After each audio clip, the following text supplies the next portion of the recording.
What's up and welcome to another Mograph Mocast. I'm Dave. And I'm Matt. Joining us today is the future $1 million NFT artist. People's giving me a loan. Our very, very good friend, Mr. David Brodeur. What's up, everybody?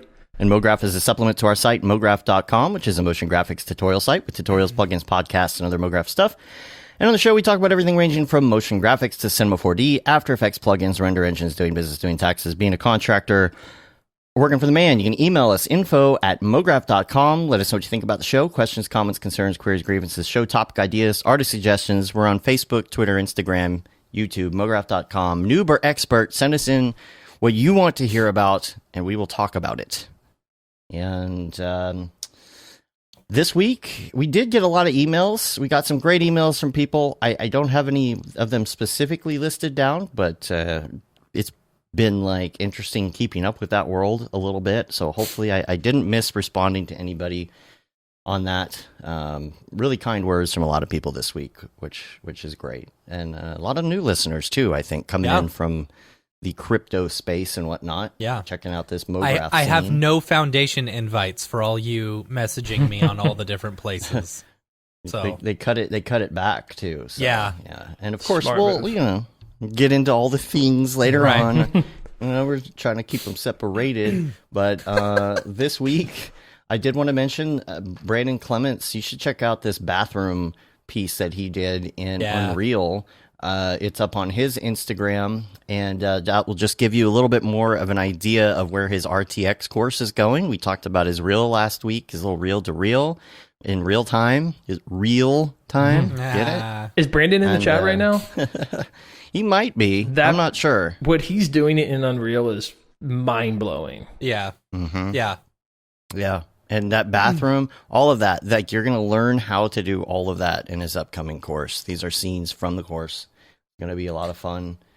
And he's getting through that he's over the hill on the recording and things, which is good. I know it's a lot of work and can't wait to see it. Creating the Unreal. Make sure you check out Winbush's Unreal course, which is out there already, and the new JAMA packs that are in there. Winbush has been all over the dang place, man. I saw him doing something with Mixmaster Mike this week or something. He's posting on Instagram or stories and stuff and such. And Yeah, the thing with Mixmaster Mike was nuts though, like because like you look over at Mixmaster Mike and he's like going at it. I mean, jamming. and I'm like that motion capture's keeping up too.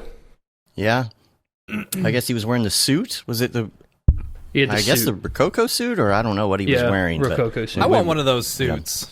Dave, I think we should invest in one eventually. Oh my gosh! And it's not the first time you've heard that. I know. I'm like, Matt's like, well, we need one of those suits. I was like, are we going to use it though? See, what I need to do is I need to get one for my kid and be like, all right, now just go run around, do some stuff, you know? There you go. Like, just wear him out. Yeah. You can upload all the things to, like, do they have sites where you can buy that stuff? Like, so besides like Mixamo, where you can buy like pre-made animations? I don't know. Other sites like Probably. that? Yeah, there's be. one. I'm blanking on the name. I bet Winbush knows, or a few other people might know what it is. But there's definitely like a really big library. I think it sets directly up into like Maya, but like you can get them and export them into any software. I could be wrong. It's but funny. I was looking. You'd have like a minute. stock site of just like kids goofing around. Like saved FBX files or something that you could bring in. Yeah, I'm surprised there's not more sites. That there's not what? More sites, you know, like yeah. Mixamo and all that. It's like, people would definitely pay subscription to have access to like nonstop supply. I always feel limited to like you go on them, and that's why the suit I guess is good because you can then do it. Yeah. But I mean, there's difference between an actor hopping in like one of those suits and like a 3D artist hopping in one of those suits. You know, so it's like I wouldn't even confuse that. It's like there's different ways of like showing things off better on screen. But sometimes you just like you can't get that animation right, you know, and you just like like, oh, just let me do it myself, right? Yep. Yeah. But it's like, have you ever had a client where you're doing a project for them and you're like, okay, I need this sound effect, but I can't find this sound effect. And so you just grab your microphone and you just do it yourself. It's like, I need Yeah. so Yeah. you just record it yourself. Yes. I can't tell you the number of Winbush- times I've recorded dings and pops and swooshes, all because Yeah. I needed the correct sound effect. Yes. Winbush said the Brococo has a motion capture library, and then Phil says ActorCore is, I think, a site that has some of that stuff. I know there's stuff out there. Yeah. I'm just not aware of the name, so that's good to know. So, also, Houdini Mark is he's basically done with his updates to his Houdini course. You just gotta roll them out. They're in editing at the moment. It's a lot.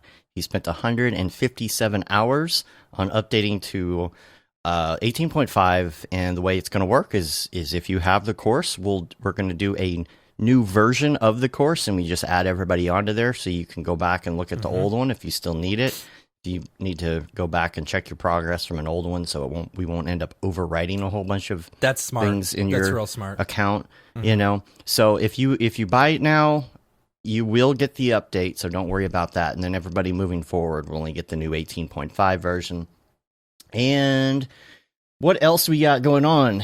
We have got, so this Thursday, Yes. and this is not a Thursday night special, this is actually a Thursday day special. Just wanted to it make is? sure that, yes, it's at noon as okay. usual. Cool. Yeah, well, we're gonna have a special episode of the Drop Live. This will be the first time we do the Drop Live. Yeah. So we were talking about last week. We've got Ariev and EJ slated to come talk with us about NFTs and things. But also joining us is going to be Clinton Jones. Yeah. So I think that is going to be a fun episode. This is gonna be a good episode. It's gonna be really good because I'm excited to see. You know, I haven't talked to Ariev and EJ too much. You know, since Ariev Besides our texts and things. became a baller, right? And so it'll be interesting to see. Okay. Like his perspective on things and Clint's perspective on things versus like me, Dave, and EJ were like just now minting our first pieces and stuff like that, you know. Right. Yeah. So I don't know. It's gonna be cool. That's gonna be very cool. Yeah. And the other thing is that next week, we have been talking about this for a long time, but next week we're actually going to take 1 week off from the show. From the regular podcast because there's just so much going on, and it's like adding that Monday is such a huge deal. Like it makes such a difference, and we've just been going like nonstop, except for the power outage, of course. Yeah, but that doesn't count. Couldn't enjoy that. No, so that wasn't a nice March relaxing break for you.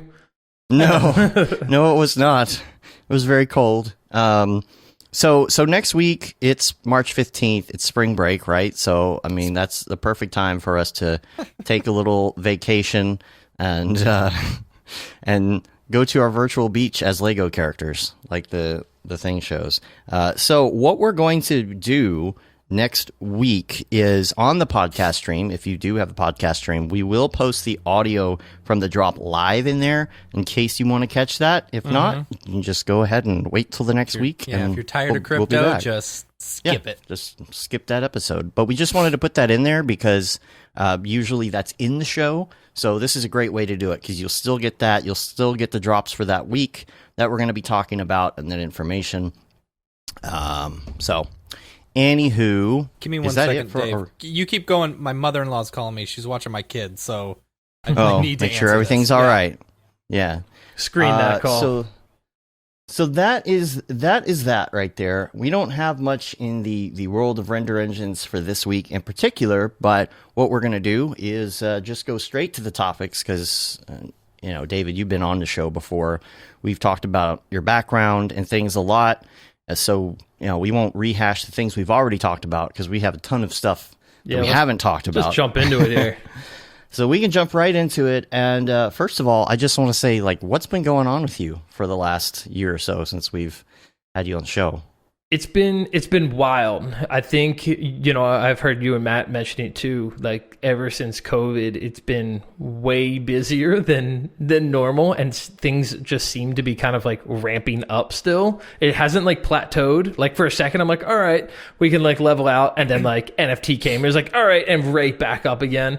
But yeah, I mean, you know, with like the virus hitting, I think there was like a month lull where it was like, okay, like everything dried up, but then literally after like 4 weeks, it was just like nonstop, and absolutely nonstop all through the spring, all through the summer, and just continued. And so, you know, I don't know. I think that's like the best part about the industry we're in. And I tell this to artists all the time. A lot of younger artists, the senior artists kind of already know this, but we are in, I think, one of the best industries in the world, because if the economy's doing poor, well, a lot of these companies need to do better job marketing, and so they come to us.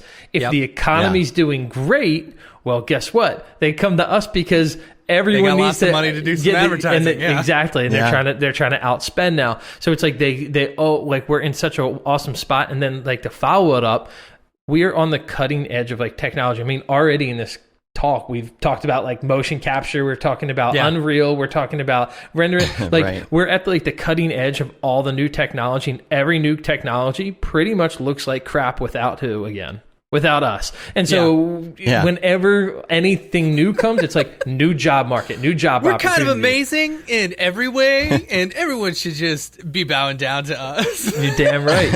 And it's starting to happen. I was talking to my in-laws the other day, and like, you know, the one thing about the, you know, the whole pandemic and stuff like that, and us working from home, it's like I think we have gotten so much more work because of this, because now studios and other companies are getting a lot more comfortable with remote workers, you know?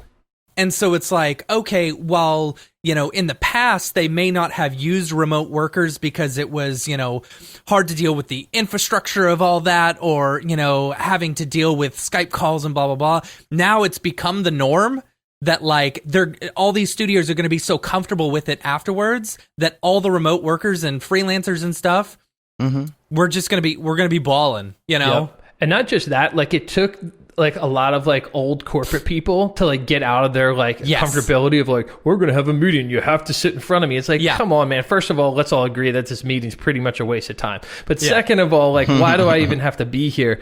And so like for me, I'm like, this has been like absolutely fantastic having everything be remote, and like, and that's it. It's just like set the standard, and I'm hoping it doesn't go away. I'm way more I'm hoping the pandemic continues. No, I definitely want the pandemic to go, but I hope the change of like mindset for like how business has to be run and become successful that way.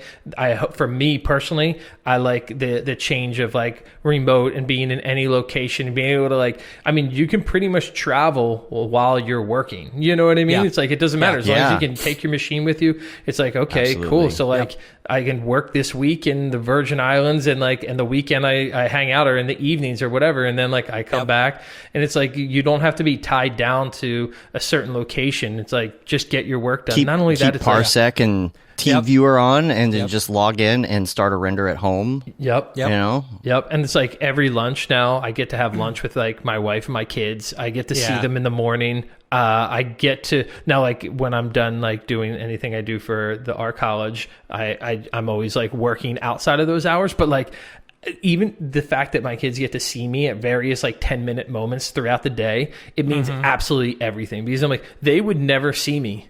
They would never see me. And so I'm just looking at all the upsides to the situation we're in, and I'm like, a far outweigh for me personally the cons.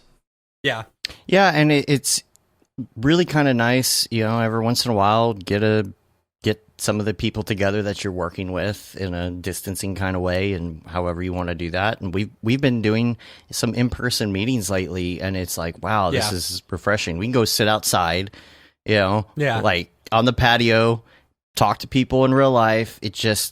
But you don't have to do it every day, which is great. Then you can go home and do your thing, and you get this balance, and you don't feel like you're just like driving into work and commuting and doing the drudgery all the time. And something that, of course, I'm always still worried about. Despite everything coming in, it's like the more, and this is what Liam mentioned, I think, on Twitter this morning. It's like the more work comes in, for some reason, the more nervous you are about getting more work.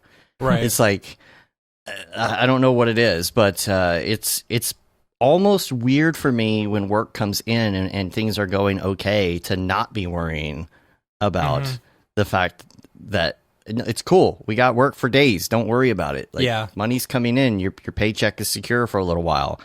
It's just so weird because it's that constant thing that's always in the back of your head. And for some reason, with this fortunate circumstance in this economy right now, it seems like people are getting a lot of work. And I'm floored because I've never felt so comfortable, but at the same time, it's never been such a weird environment, and all the things going on in our lives and COVID and all of that. It's just so different. And I'm wondering in the back of my head, like, with what's going on in the economy and everything, and the way that people are coming to motion designers, is it going to stay like this?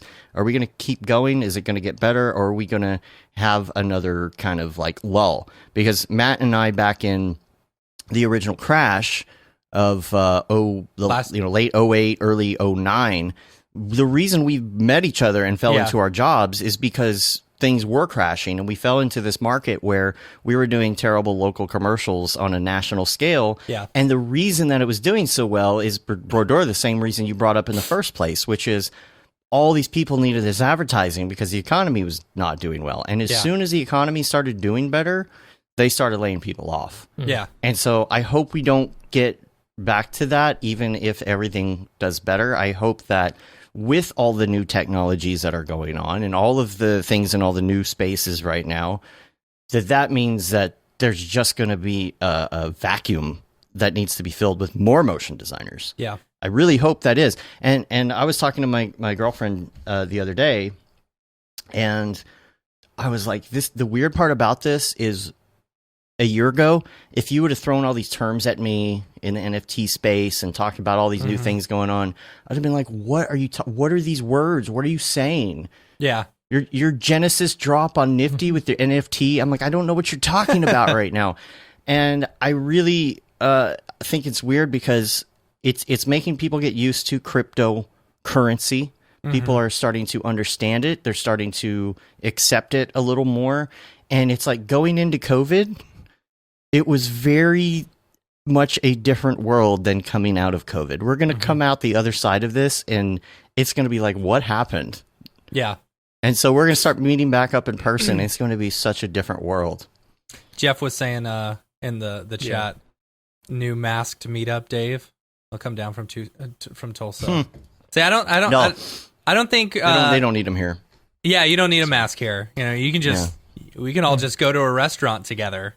But yes, I went to we two would this like week to with no mask. Oh my gosh.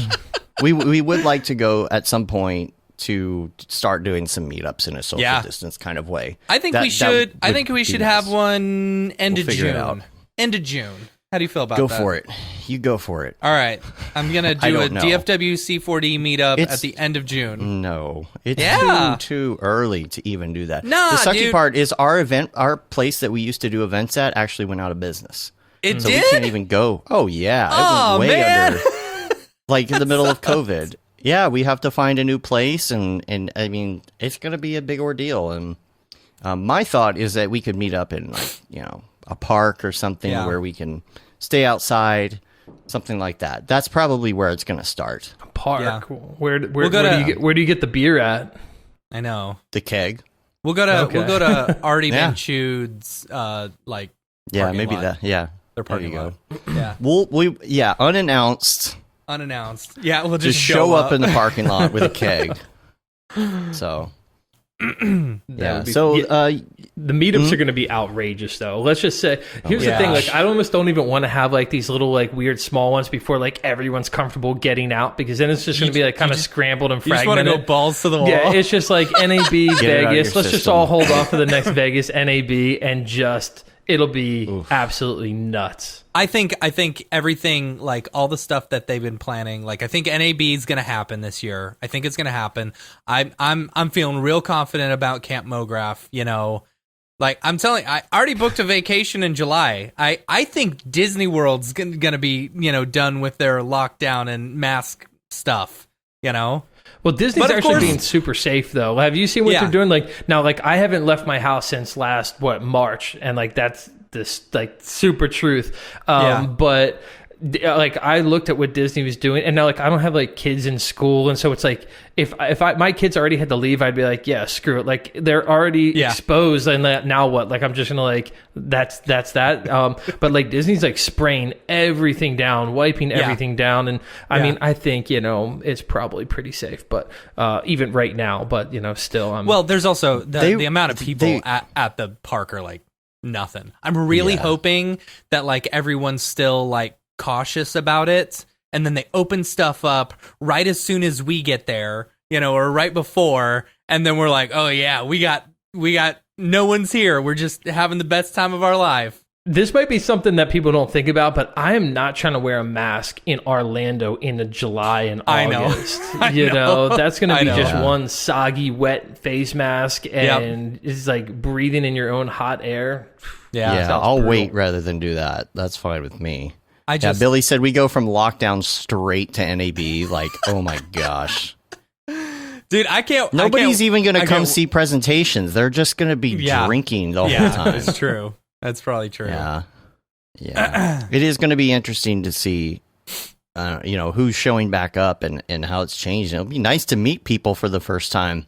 I know. So, we've met so many people online and like, you know, through like chats and Slacks and stuff like that. Most of these people, we don't even know what they look like. I don't know.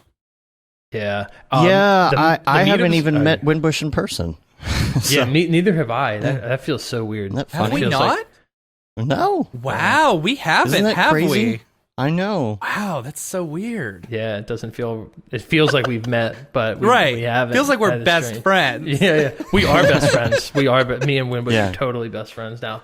He's come to all my holiday parties, everything. No, but the meetups are going to be, I think they're going to be so much cooler than they ever were, not because of the pandemic, but because of all the new spaces that we're in. And so I've been like hanging out and chatting with a lot of different like collectors in the space, and they're all super amazing people. And like really like super chill. It's like all people that we would be want to be friends with, and they're like they love art and they love artists, and it's like they're going to be coming to these events, and it's going to be awesome. And then we're going to add on other events for the crypto sites and stuff like that, and they're going to hold events, and we're all going to go to that too because it's us. Yeah, I think you're going to start seeing a lot of more local and like local events, or like constrained to one specific country before you start seeing like big international events and stuff like that. Oh yeah, for sure. Because it's going to be a whole lot easier to contain things in your own country versus international. It's going to be harder. Yeah. Sorry, Phil. Yeah. Sorry, Phil. These meetups are really important though, as far as like community and networking and all of that. And you had a note. It's an EIZO. I don't know what that is. Yeah, that's AZO. So I'm actually an ambassador for them right now, and I've met and hung out with them so many times because of like events like SIGGRAPH and NAB and stuff like that. So not like I feel like I want to like stress to people too. It's not just like about like getting to hang out with all your friends. Like of course, like that's a major aspect, maybe even the majority of the aspect, but like go around to like the booths and see who's got like really dope products and like and just hang out with them, and you just connect with people, and through that we started working together, and I guess we've done a couple projects together, and then like this year I'm a brand ambassador for them, so I'll be showing you some free monitors. Oh, you got to see these monitors. Yeah. They're not in yet, but I'll be sharing some images with them. Like when I've gone to their booths before and stuff, they're the best monitors I've ever seen in my life. It's it's like mind blowing. I'm like, I don't even know if my work deserves to be up on these when I like, go to the show. Is it the resolution or the color? What is the? Yeah, so they have like built-in color calibration and the contrast ratio. Like I could like just drop all their notes. But yeah, it's a resolution, the bit depth that they read as well. Like I guess most monitors are all very much limited in that stuff, Mm-hmm. I think they're really entering in the art scene, and so I highly recommend everyone like take a look. I actually have a podcast with them. It'll be a follow-up podcast after kind of like my kind of crypto art drop on Nifty, and then like we're gonna like get together, and we've got like an awesome like chat that we're going to do as well. That I'd recommend everyone go and just like get to know them more too, because they're very much involved and want to continue to be involved in like motion design and the arts and stuff like that. But like all this is like coming together because of like, interacting. And like, I will say this, when I land somewhere like for one of these meetups, I just like sit in my hotel room and like right up until the very last second, I'm like, I don't want to actually go out and socialize. Like, I'm like, I'll just like sit in my room and like Goodfellas is on right now. And like, and that's fine. Like, and like, so for me, like, I force myself to kind of get out there and put myself in those kind of spots. And so it's not easy. So don't think it's like,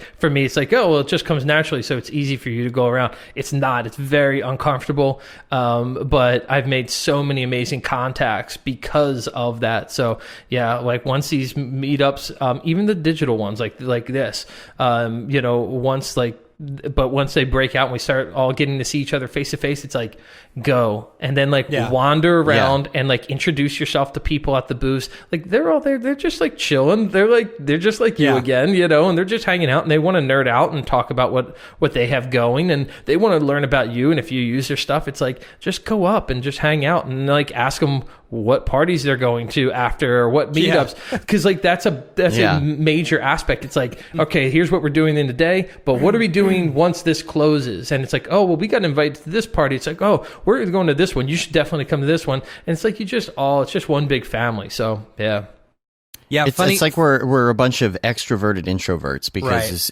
we don't want to get out. We don't want to, like, as soon as the show is over, the lights turn off in here and I'm head down on the keyboard. I'm closed down for the day.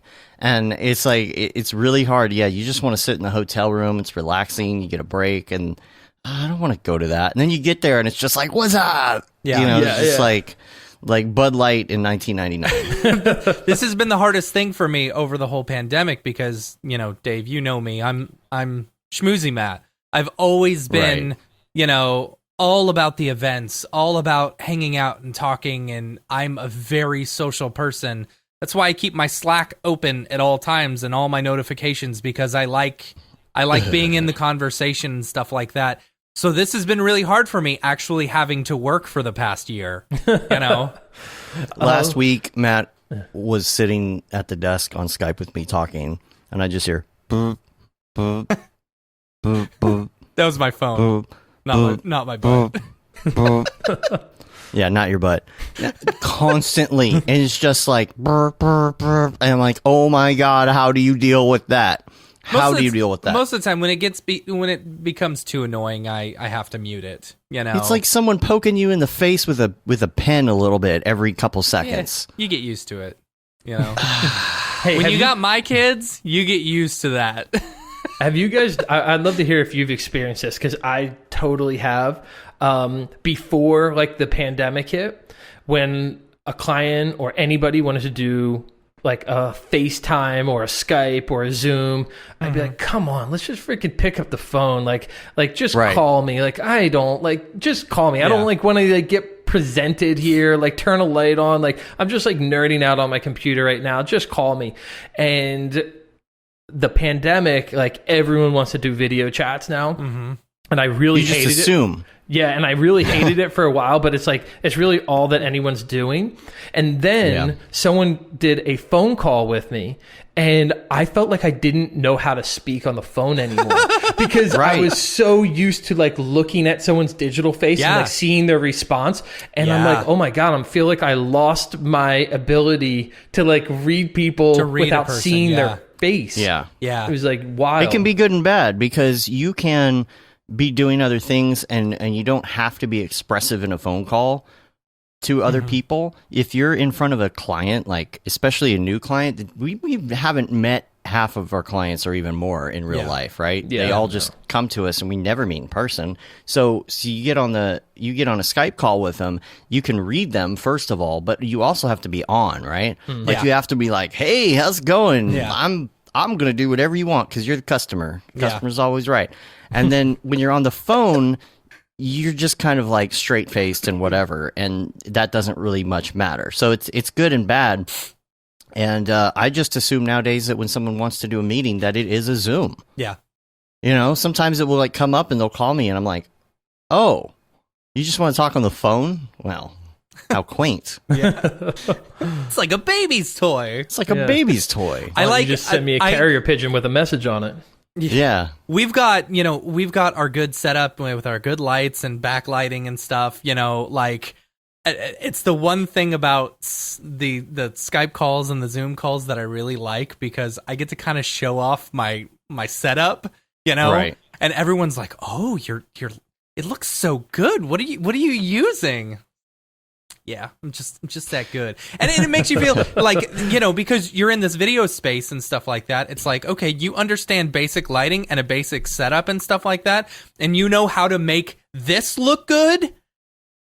I will know how to make that look good. That's a good point. You know what I'm saying? Like Richard says in the chat, on the phone, eye rolls. Because sometimes you do eye roll on the phone. Right.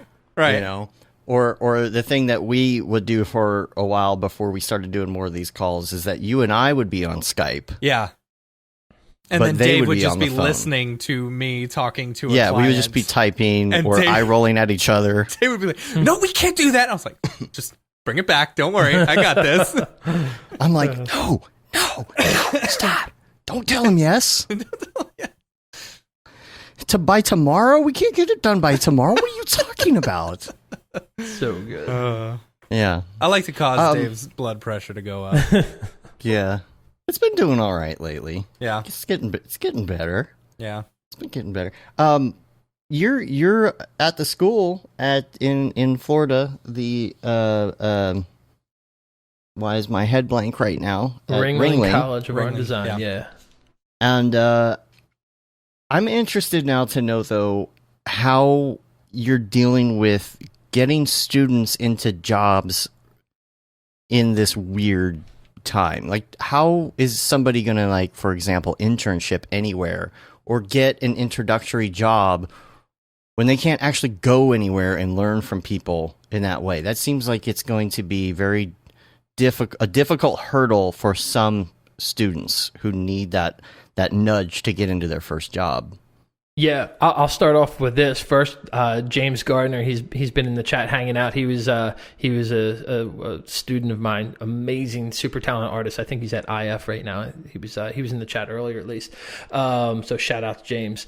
Also, yeah, so I think my classes are super badass right now at the college, being remote. So I have more time with the students. I have more time outside of class time as well. And so I can give more to them, where like before it was like, no, like all my time outside is like, in other meetings for the college or something like that. And so like, if I don't, it's like, all right, well, who wants to come and hang out with so-and-so? It's like, I had Blake Catherine come and chill with me in my class. I had Beeple come chill with me, Barton. Nice. Yeah. Like Jess Herrera. And it's like just super chill, just like just as friends, like zero pressure, just come hang out just like we are kind of right now. And like the students can just participate and like ask you questions or whatever.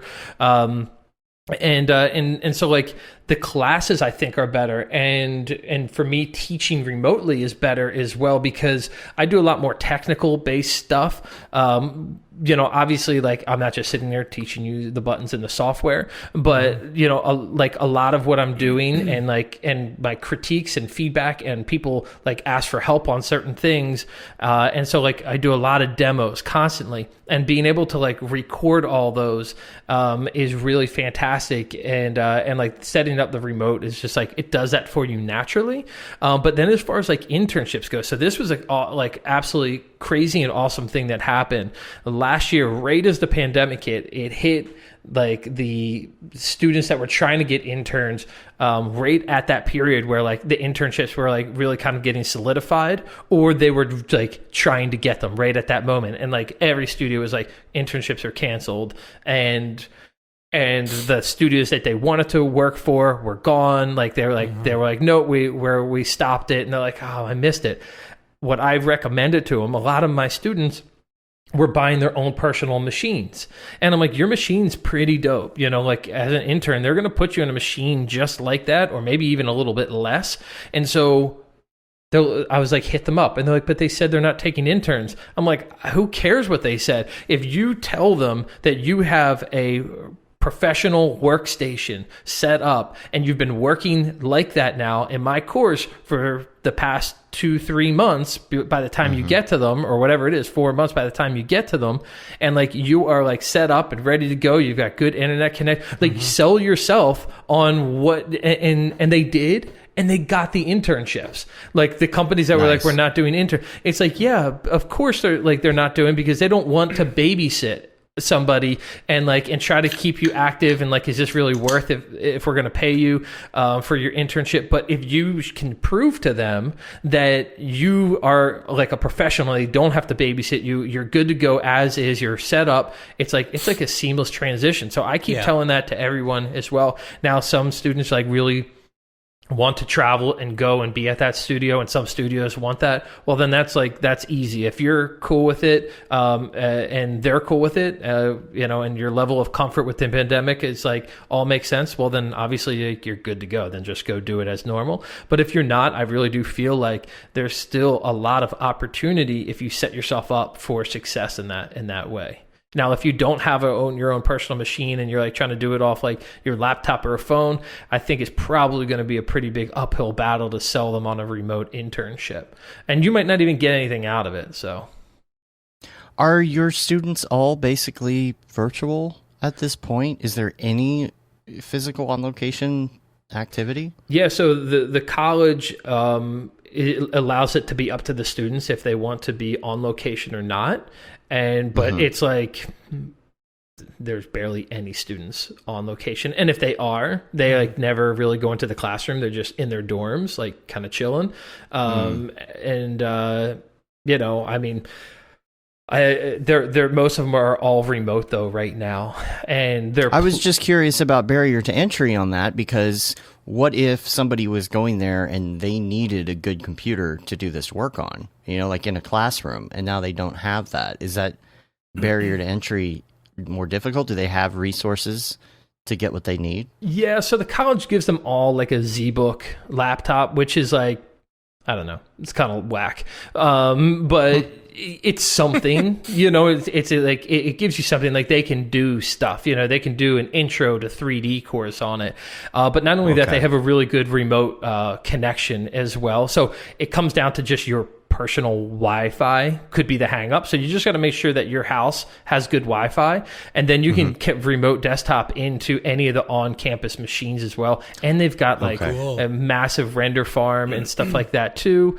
And so like that's kind of nice. But like if you really feel like you need to be there to be in those labs, like that, we've got like an audio suite and all that kind of stuff. Well, then I mean, you gotta like, I'm never gonna like force someone's comfort level. Like I said, I haven't left my house since March of last year, and so whatever your comfort level is, if you got to weigh out some decisions, I don't know what else to say there.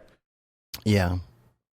Speaking of not leaving your house, your beard's on point. I think you've trimmed it back a little recently. I did. When I saw you last week, you were getting pretty shy. It's it was getting very like Shia, gone crazy Shia. Yeah. Right now, I'll be honest, it's at the point where it's getting unruly again. Yeah. But it's just a time thing, and I'm an artist, so I don't really care. Just trim the neck beard, you know? Yeah. Get rid of that Henry David Thoreau neck beard part, you know? And then it just feels like, because this is not trimmed at all. It's just only the neck beard this morning, and it looks better, I feel like. It definitely helps. It makes you feel better just to get rid of the neck beard. Yeah. So you don't feel like... Yeah. I'm thinking of shaving everything. Eating Cheetos. I'm thinking of shaving everything but the neck beard, you know? Ooh. That's Henry David Thoreau. Yeah. Starting a new trend. It's called Look How at pictures Ugly of Can Henry You Look? David Thoreau. All he has is just a big neck beard. It's so gross. Are you going to be doing the motion show? The Maxon motion show? I am. I'm doing it. I think I'd have to look at the calendar. It's the April 15th, I think. The April one. That's like I believe, a 3-day event one. Is it? That's Is it the 14th or 15th? I forget. So whatever the last day is of the show. Okay. Yeah, I'll be doing it, and then I think I go, and then Beeple goes after me. They were like, "Do you want to go after Beeple?" I'm like, "No, Beeple. Like, am I going after Mike? No, that's the shutdown of the show. How do you follow that up? Right. Like, no, You can never recover from that. Yeah. I'm like, I'll go before him though. No way am I going after that craziness. Yeah, that's going to be, I guess that would be the 15th of April Yeah, I guess on a so. Thursday. I think that's If what that's I the have last on my day. calendar. Yeah. Yeah, but no way, man. The Beeple segment is going to be... It's God going to be knows this year. interesting to see him, because I mean, I haven't talked to him much since, like, you know, his big drop and stuff, just an occasional message here and there. But man, I'm interested to see if he goes more crazy or if he stays just regular Beeple crazy, you know. Regular. Well, Some he'll of put these his great he'll put his hand out and you have to kiss his ring before you can talk to him. He's got For sure. He's got a ring with Buzz Lightyear's face. Yeah. Absolutely. That would be fantastic. Yeah. that's funny. The Dawn. Yeah, Dawn right. Beeple. Right. Yeah, I have a feeling, he's not going to associate with any of us anymore. He's going to get all new friends and probably grow a mustache. That's Right. That's my bet for. Oh for- my for gosh, Mike. can you imagine a mustache? Mustache Mike? That'd be Yeah. fantastic. Like a curly one, like a Oh yeah. I was thinking like South- 80s Dolly, porn star right? one, but the curly one could be cool. I think curly stash Beeple. curly stash people, right? I think Like a I cool think that fire would one. fly. Cool fire one. A cool fire stash. Yeah, Yeah. totally. Yeah. Yeah. All right. A monocle. A Who's going to monocle. Photoshop that? Someone's got to Photoshop. Oh, somebody will. Make it a T-shirt, Matt. You probably Yeah. hate that line. Yeah. You got to make him look make like it and Dolly. then sell it as an NFT. I'll buy There you that go. one as long as it's Yeah. reasonably priced. We'll get to that later. That could be a Isn't Raid there, Zero attachment. One of There you go. to his toys, like little accessories. Right. Could be a mustache that you can clip onto him. Yeah, but Dolly, I'm trying to look at pictures of Dolly. He had the long mustache. Yeah, he did. Yeah. He did. Yeah. Like up to his eyes. Can somebody do that? Yeah. Come on. Somebody can Photoshop that, right? All right. Also, you had a note here about Maxon 1 and the student edition. Yeah, so like this is why I hate Twitter. Probably, well, there's many reasons, but this is like the I was gonna biggest. say. The biggest one is that like any criticism like does really well on there. Like someone was like, "How do you get followers and likes, and how do you get people to pay interest in what you're doing?" And like I didn't respond back because I was like, I mean, if you like criticize stuff like and put stuff down, like everyone like feeds off of that. But like something that was bothering me was Maxon and Redshift not having like a student subscription base to it. And so like I put that out there and I was like, because like I saw that Maya had just done it with Arnold and then Blender's got all these free ones. Maya, their biggest competitor, had one. And so I just like put that out there and it like blew up, right? Which I thought that's what I was hoping because I wanted to get some light to it. But then they like, of course, what does Maxon do? Like a couple months later, if that, they come out and release Maxon 1 and it's like, boom, everyone gets this Red Giant, everyone gets Maxon Cinema 4D, and everyone gets Redshift. And I like shouted it out, and it did like a quarter of the traction. I'm like, you know what, man? Right. I'm not gonna do that ever again because I don't like that. That's not what's up. I wanted that to do like quadruple what the first one did, right? You know, let everybody and so know. yeah, so like I'm not like that'll be the last time I ever like criticize like a company that I love, like in hoping that they like hear it and like they make that change. Like Well, they I'll just definitely like heard it. yeah, they did. And they hit me Yeah. up after, you know, of course, like, you know, Paul's amazing. They're like, you know, son of a bitch. You know what we had to do? Yeah. no, Paul's like, yes, we hear you, and like we have it in the plans, and just like watch, That's like awesome. we've got it, and this, and he was like super cool. Obviously, like he knew that it was like all love, and like I want Cinema 4D to be like everyone's favorite software. Like it's my favorite, it's our favorite, and it's like so like mine is coming from like you got to do this to like keep everyone here. And loving it and give people access to it, and of course they did, but I'm not freaking getting on. But yeah, so like Maxon 1's awesome. Like so now like any student, and I honestly think like it's early right now because it's only been a year, but give it a little bit longer. Now that students have free access to Maxon Cinema 4D, they have free access to Redshift and Red Giant.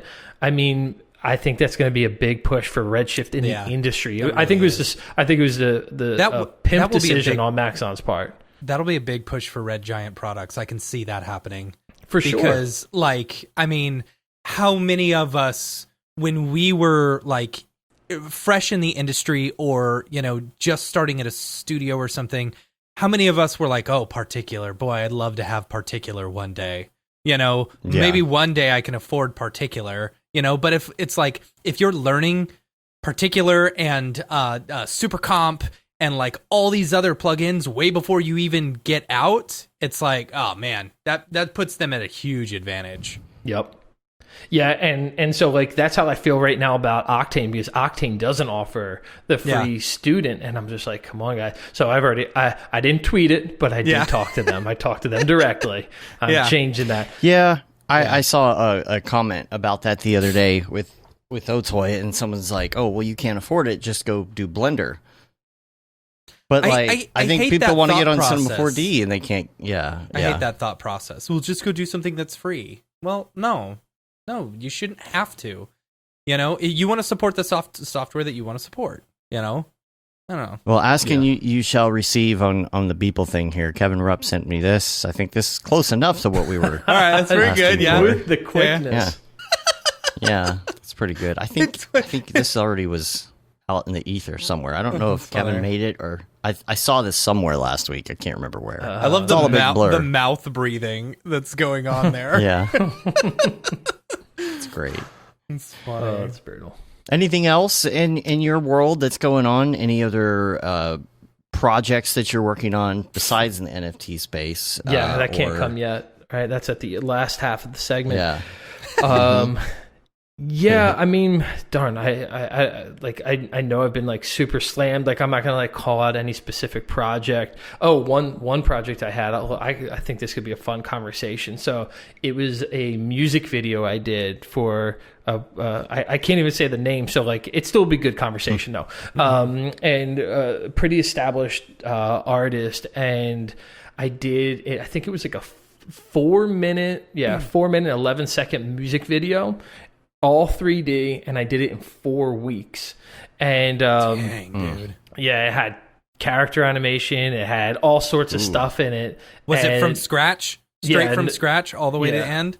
Yeah. Wow. And it was like absolutely nuts.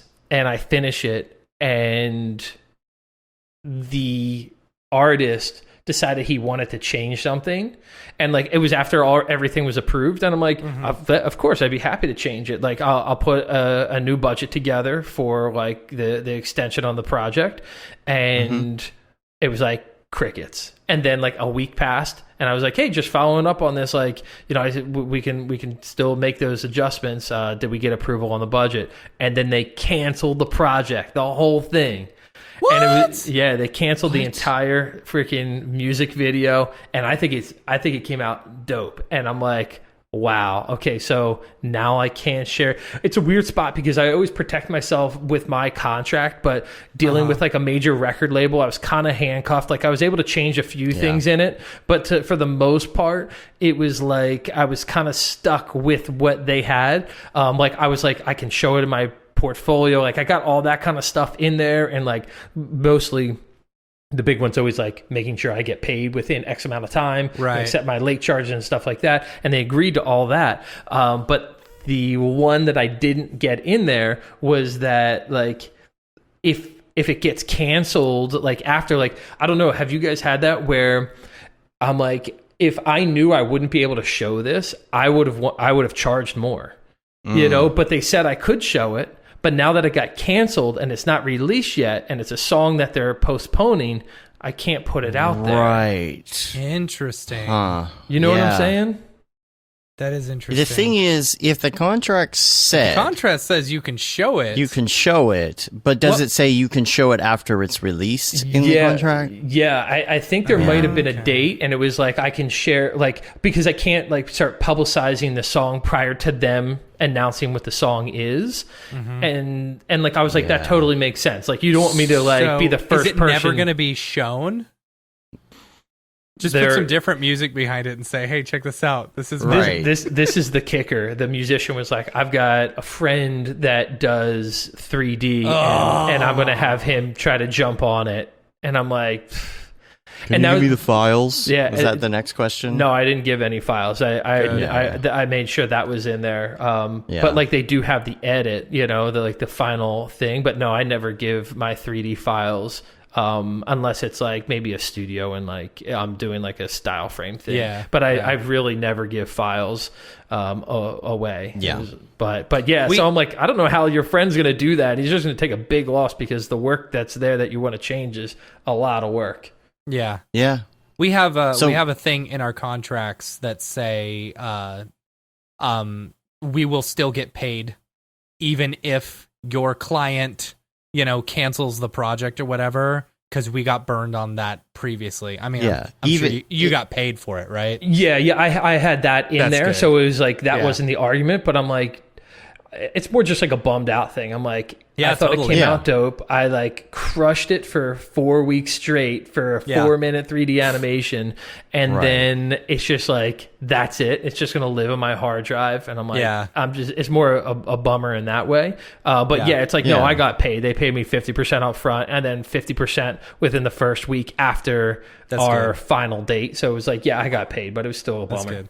Let me ask you a question, because we got that in there too for people who, you know, try and pull the old, well, my client's not actually going to use it, so we don't need to pay you. That comes from back in the old, what was the name of that website? Clientsfromhell.net. Yeah. Yeah. That's what made me put that in there. But it's along the lines of what we always talk about, which is you have to think of every excuse in the book to put into your contract and keep it evolving. So that's another one to keep in mind if you're doing the contract. If this isn't used for its full intent and we're still able to show certain things, put it in there. Yeah. Let me ask you this, because I was having a shower thought today as I was taking my shower. I was listening to like a band that I really love, you know. Was it ska? No, ska, wasn't it? Actually, well, I'll tell you how I got to that. I was listening to some ska music, and there's been the band Mad Caddies did a ska cover of a Propagandhi song, which was really, really good. And so I started listening to Propagandhi, and then one of the players from Propagandhi started the Weaker Thans, which is one of my favorite bands. So I was listening to the Weaker Thans this morning. And I was thinking to myself, because like in college, while I was in college, like they were my jam. Like every project I did was all using the Weaker Thans music and stuff like that. And I was thinking to myself, man, I would love to contact them and say, I want to do a music video for you for free, you know? And I was because there are a few artists, like the Weaker Thans would be one, or the Mountain Goats. Like if one of them hit me up and said, "Hey, you want to collaborate?" I would be like, "Yes, let's do it." You know? Are there any artists or anything like that? What would be your ultimate? I will do this work for free. job, if any? Kanye West. I would work with him for free. Okay. That might be it. I love Kanye, man. You can hate on like maybe like his politics or whatever, but I'm talking like artistically. Artistically, I think he's absolutely brilliant and one of like the greatest hip hop minds of all time. Who else would I work for free for? Larry David. That's probably I would probably do anything for Larry David as well for free. Whatever. I don't know what we would make, but yeah, I think that's it. There's not very many other musicians that I would just work for like totally free for. Should do a collab with him, dude. Yeah. With who? With Larry David. Yeah, Larry David and Kanye together. There you go. Yeah. Ultimate mashup. That would be wild. Kanye just says something crazy and then cuts to Larry David just kind of shrugging and looking at the camera, the music playing. And that's the drop. That's the whole thing. Yes. Yeah. Obviously, like, I guess, like, if, like, I mean, you'd have to just pick, like, some of the most prolific people in your mind or some of your absolute people that you love. Like, I guess if Elon Musk didn't want to, like, get the money together, but he was like, yeah, it's just going to be me and you, and we're going to do something, like, super creative. It's like, you'd be stupid to, like, be like, no, I need you to pay me. It's like, no, do the project with Elon Musk. Like, you're going to make millions from it, you know? Like, so I don't know. Like, I'd weigh out opportunities like that, too. Those are real exposure dollars. Those are real exposure dollars. Exactly. Yeah. So I would probably do anything for free if I believe that it's real exposure dollars like that. Yeah. Right. I think that would be an interesting thing to add to Mograph recommends. You know, what's your ultimate I would do this work for free job? Yeah, that's a good question. You know, that is a good one. Yeah. I like my two. They're like so weird and opposite. Kanye West and Larry David. I don't know, man. Oh, man, you weren't expecting those answers, I'm sure. No, not really. Yeah. That's okay. The Kanye I can see. Larry David, not so much. But yeah. I'm obsessed Omega with Fox anything. place an NFT on the moon. That's a good idea.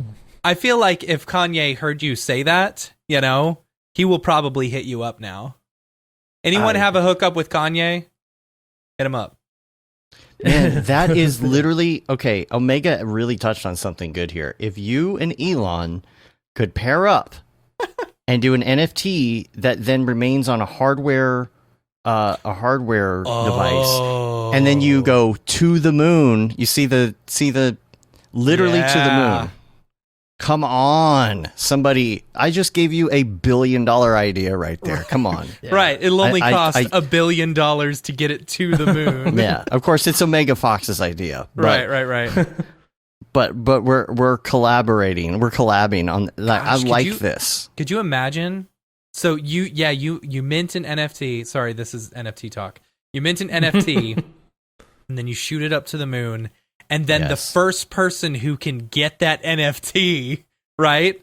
It's going to be worth so much money. It's going to be priceless. It's going to be the most, you know, the most expensive piece of art ever made. And then you do a prize for the first person who can retrieve it. Yeah. They get to because keep it. You know it'll be like hundreds of years before somebody else gets up there and finds it and retrieves it, right? Oh, for sure. It would radiate. It's a great idea. Wouldn't last. Aw. All right. Why you got to ruin our fun, Kintaro? What's that? Well, couldn't you wrap it in like water? Last? Like that's what they do with the spaceships, right? It's got like a layer of water between the astronauts and outside as well. Yeah. For UV. I'm sure they can come up with a way. Put it in a UV Ziploc bag. It'll be fine. Yeah. Actually, isn't a plastic bag also very good at radiation and all of that? You know? Idea. Or here's what you do: you attach it to a hardware device, right? Mm-hmm. But the passphrase to recover it is written on a sheet of paper that's on the moon. There you go. Okay. Or you could like you could scrawl the passphrase or like the onto an etching onto something marble or metal, like the record, in Voyager, that kind of thing. Yeah, totally. Yeah. This is really coming together. I think we should clip this. Yes. Send it to Elon. Yeah. He's already thinking about this. Of course. Maybe he'll let us borrow one of his rocket ships. Hey man, could you just See, strap Billy me said the same thing. to, Just the paper seed phrase. It's the seed phrase. No hardware wallet needed. Yeah. There you go. Perfect. All right. I think we got a plan. I say done. we just propose this. We got to get Omega on that because you started Yep. the whole thing here. Yep. Come on, let's do this. Let's all collab and make it happen with Elon. Totally. Omega's like, We have maybe I'll enough let pull. you guys in on it. Yeah. He's like, what Right. makes you think I haven't already? Yeah. Right. Yes. Omega says radiation is erasing ink on the moon. Okay. Okay. All right. Yeah, but it's like an etching. It's Okay, like, we'll have to etch it. yeah, It has to be etch it into future-proofed. like gold or whatever, or like Honestly, it only has to last long enough for us to get established on the moon. Where, like the general people Right. going to the moon on vacation can like try and find it. It's like the ultimate geocache. right. Yeah. And you get that, you enter the passphrase, Yeah, and it recovers the wallet. And then Right. you're rich rich. beyond your wildest dreams. Yeah, and then you find out later that Nicolas Cage has already kidnapped the sea. Every time. Yes. How does he do it? All I'm right. gonna steal the NFT on the moon. Oh, this made All so right. many great twists. Man. What a great conversation. See, these type of NFTs can fit in a segment because it's kind of more just like high talk than it is like High talk. What if we? Yeah. You ever seen an NFT? yeah. You ever seen an On NFT? weed? On weed. Yes. That's great. Oh, it's Okay. so good. All right, well, I'll do the Instagram story. We'll tag Elon in it, and we'll see what happens. Please do. Please do. Yeah. You know what? We'll just put it. We'll put it out there. We'll say this is the idea, Elon. Yep. If you'd like to come back to us and give us some credit, we would Yes. love. Yes. We would love that. You know. Just It give would me be like the most priceless few bucks. piece of art. And what it is? It's just a Dogecoin face. Like it's Yeah, that's all it just is. It's got to the be dog. something really stupid, Right. whatever it is. Yeah. With Elon Musk, maybe he's just trolling everybody and it's just like an empty clue when you get up there, though. right. It's like The sorry, biggest troll in the world. your NFT is actually Yeah. on Mars. Yeah. Oh gosh. Yeah, it's just a note. Yes. Planetary interplanetary crypto scavenger hunt. Yeah, and it says your NFT is actually on Mars. Troll face.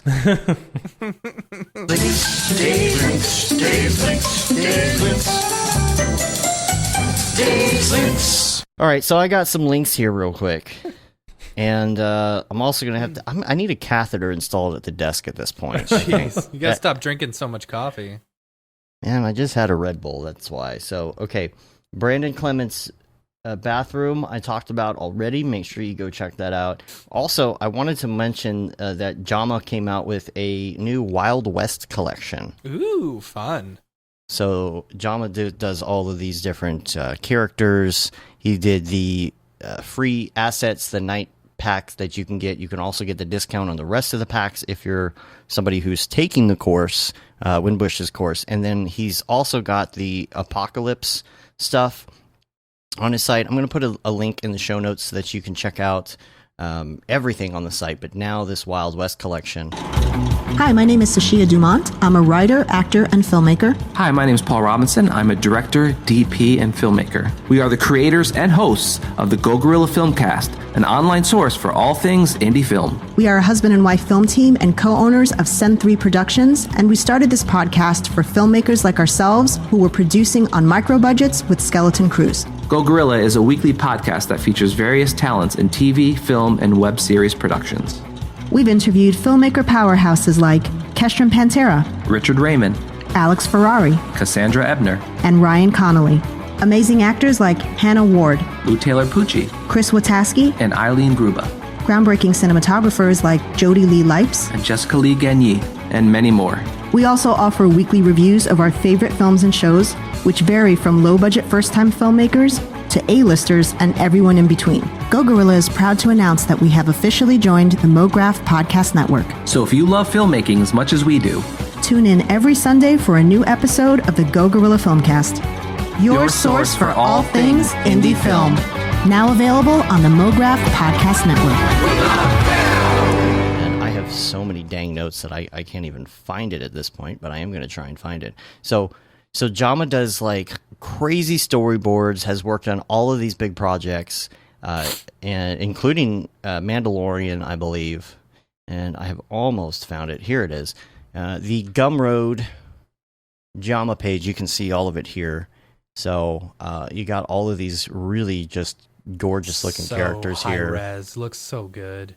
Wild West collection crowd characters, and how much are they? Bring one of them up full screen here. Individual freelance license for this character here is $99 and a $1,000 studio license. But just check that guy out, man. It's looking so good. And I believe, let me just double check this, that they are fully rigged now. So this is something that you could bring into like Unreal Engine, Unity, Blender, 3D packages. Just imagine like you do a Rococo suit and you just attach it to this dude and you are off and running. Yeah. Wow.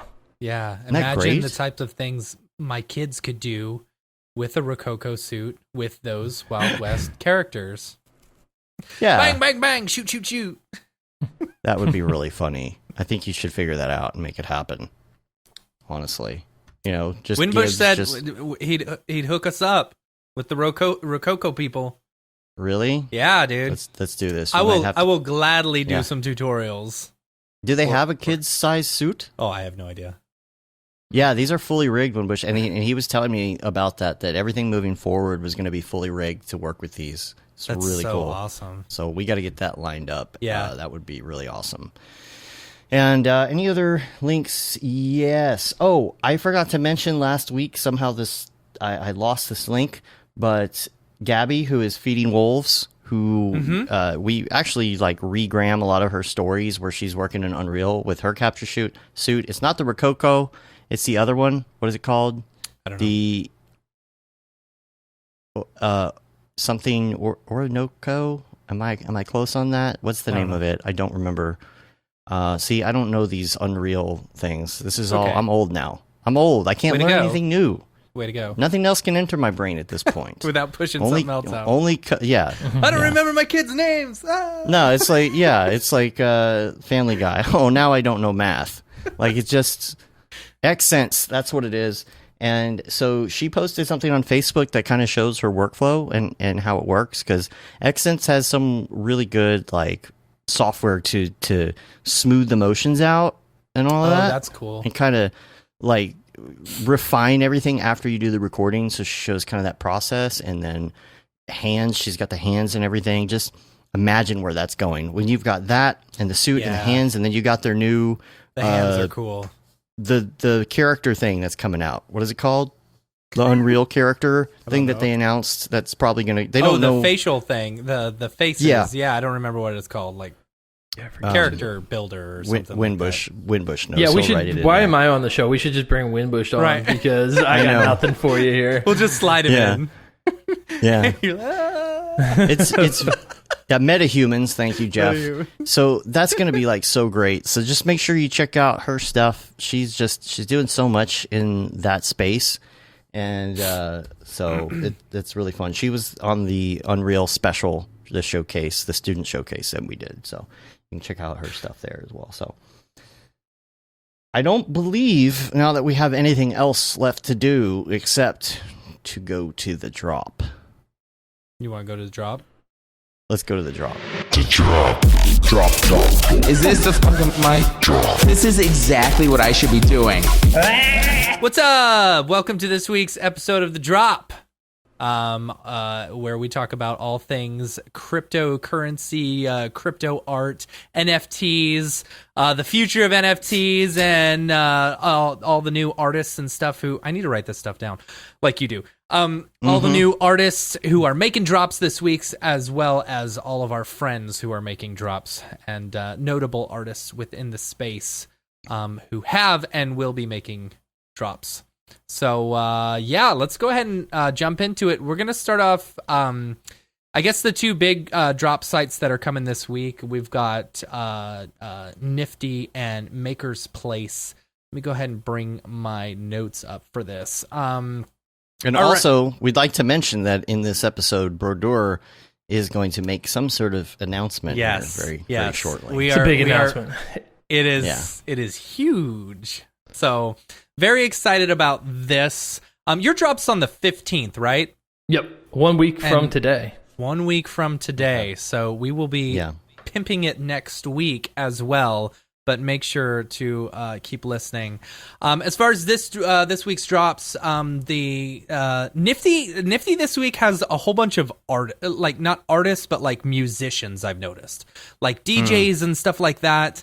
And so, like, not a lot of like Mograph artists. You know, I really like to, you know, because it's the Mograph podcast. I really like to focus on a lot of the Mograph artists, but I picked out a couple that I think are like notable, either because of like, you know, the industry that they're in or different works and stuff like that. So the first one we've got is actually a Mograph artist, and I'm sorry if I mispronounce anyone's name.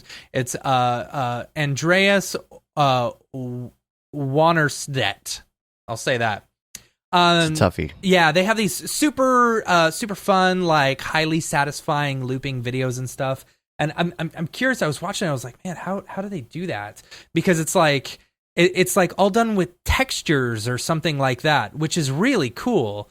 You know, I'm assuming they would just create like 3 or 4 different textures and then do, you know, some sort of mixing. Yeah, some sort of mixing something with them. But super excited. That one's today. So if you're listening to this on Monday, or if you're listening to it after Monday, you can go back and pick it up in the secondary market. But I think those ones, I think that one's really pretty. It's if you're a Mograph artist, or if you're looking to collect Mograph artists, you know, I would definitely recommend this one. The next one, not a Mograph artist. This one's actually a band. I believe it's the band Gods with a Z.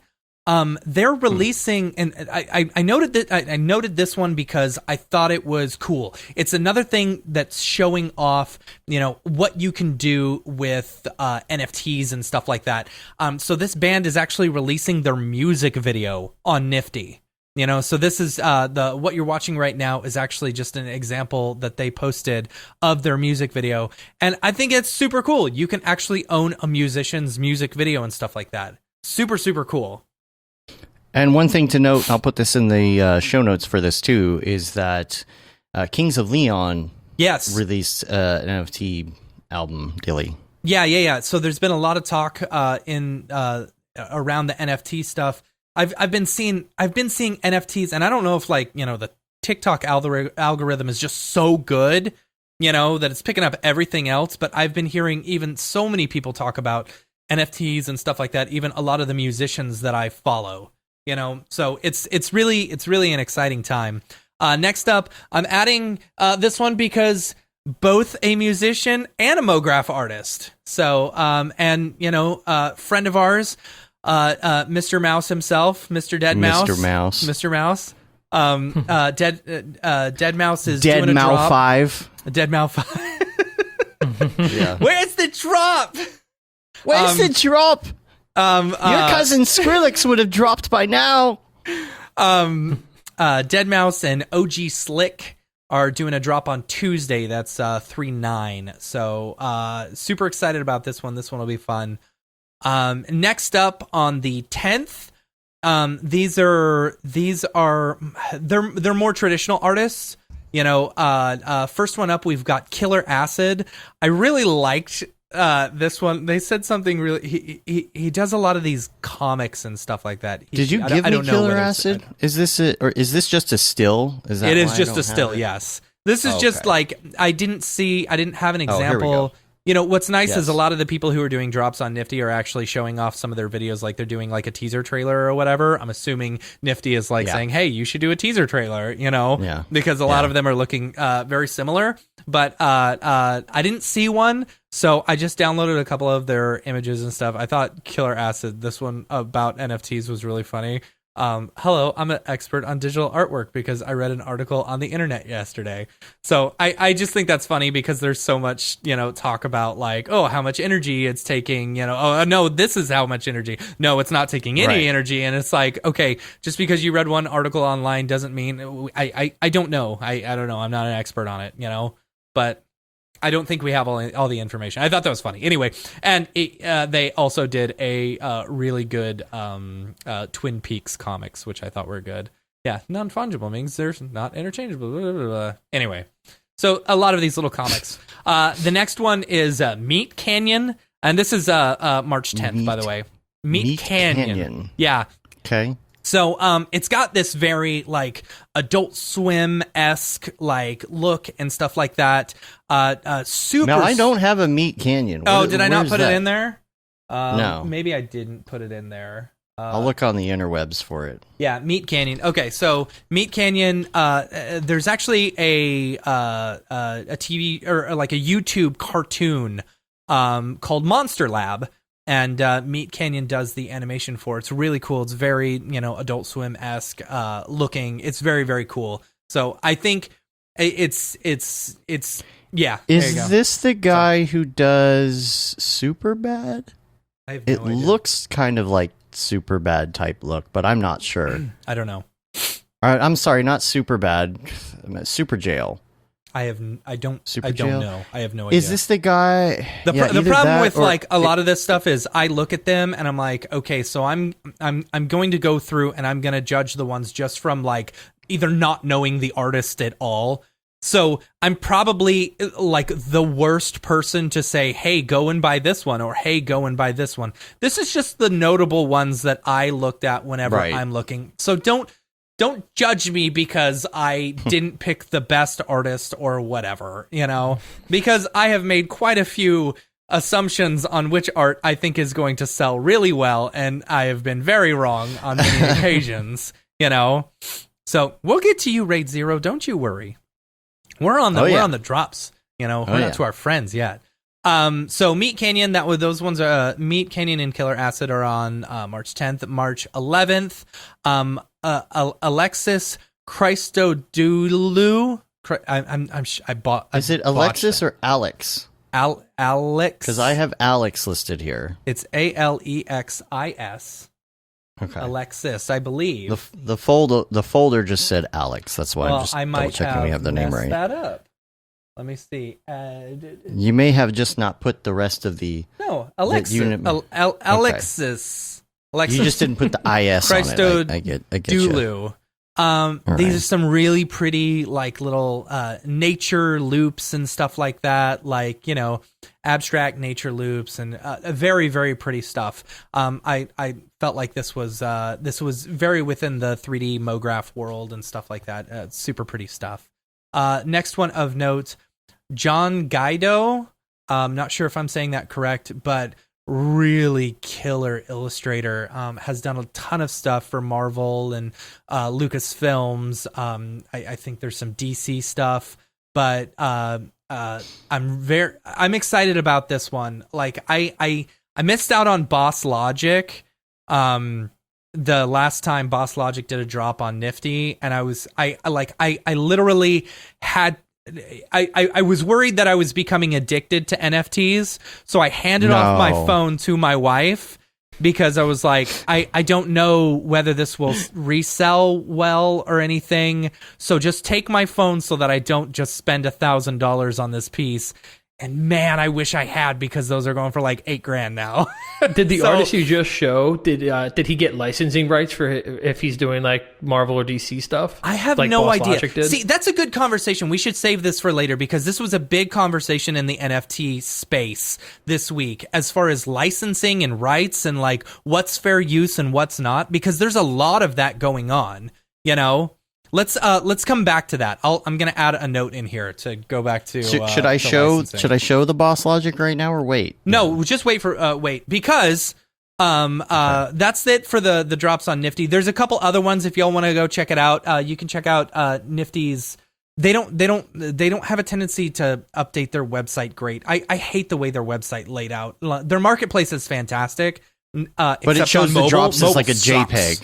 Yeah. So it's like, just go onto their Twitter. It's at Nifty Gateway, and you'll have a whole list of whoever they do, which is great because they do it first thing Monday morning, so you can see. The one thing sucks about all these drops is never knowing the price beforehand, you know? So like, and that's a problem. Like I think in this space right now is as a collector, I never know how much to budget for each of these drops, you know, like which ones I should be going for and which ones I won't be able to afford. You know, another conversation for after this. So, can I just mention, by the way, absolutely. I just did get a text from Matthias, who is taking his vacation in Hawaii. He just wanted to say hi with this beautiful photo of him shirtless in the forest. I did get permission to show that. Good. Oh, man. Love myself a good Matthias. Shirtless Matthias. Yeah, shirtless like all our Matthias. Skype meetings. Like all our Skype meetings. Oh, man. We went there. I think you should do the motion show like that. Right. Hi, I'm Matthias Homotomo. We definitely get more viewers. Yeah. Yeah. May not be the Mograph crowd that we're looking No, for, but right. we definitely wouldn't. get more viewers. Okay, next up, Maker's Place. There's a couple of good drops this week. First one is tomorrow, March 9th, Lucas Zanotto. It's a lot of these like super satisfying loops. You know, I really enjoy the loops, and they're using primitives, seen these. you know, in order to make like look like faces and stuff like that. It's really cool stuff, you know. Very Mography, you know, it's got that Mography look. Right. Next up, here we go. Boss Logic is doing a drop on Maker's Place, so I'm super excited. Here's my chance to get in. Boss Logic did really well on Nifty, you know, and a really well-known artist in this space. So I would say if you're looking for a good drop, if I was to bet on one person this week, it would probably be this one, you know, because I feel like it's a good investment. It's good art. You know, Boss Logic is really well known, and I think that's like fair. such good stuff. And Richard says that we should make that topless Matthias an NFT. I think that's a good idea. I feel like here's the thing. Like I've had so many ideas for like shitty NFTs. You know, it's like let's do this as an NFT. It's like, Right. And so you almost have to like create a second space to sell crap NFTs because this is your brand. You know. You gotta be worried about like the NFTs that you're putting out because, you know, every single one that as an artist you're putting out, it says something about you. You know what I'm saying?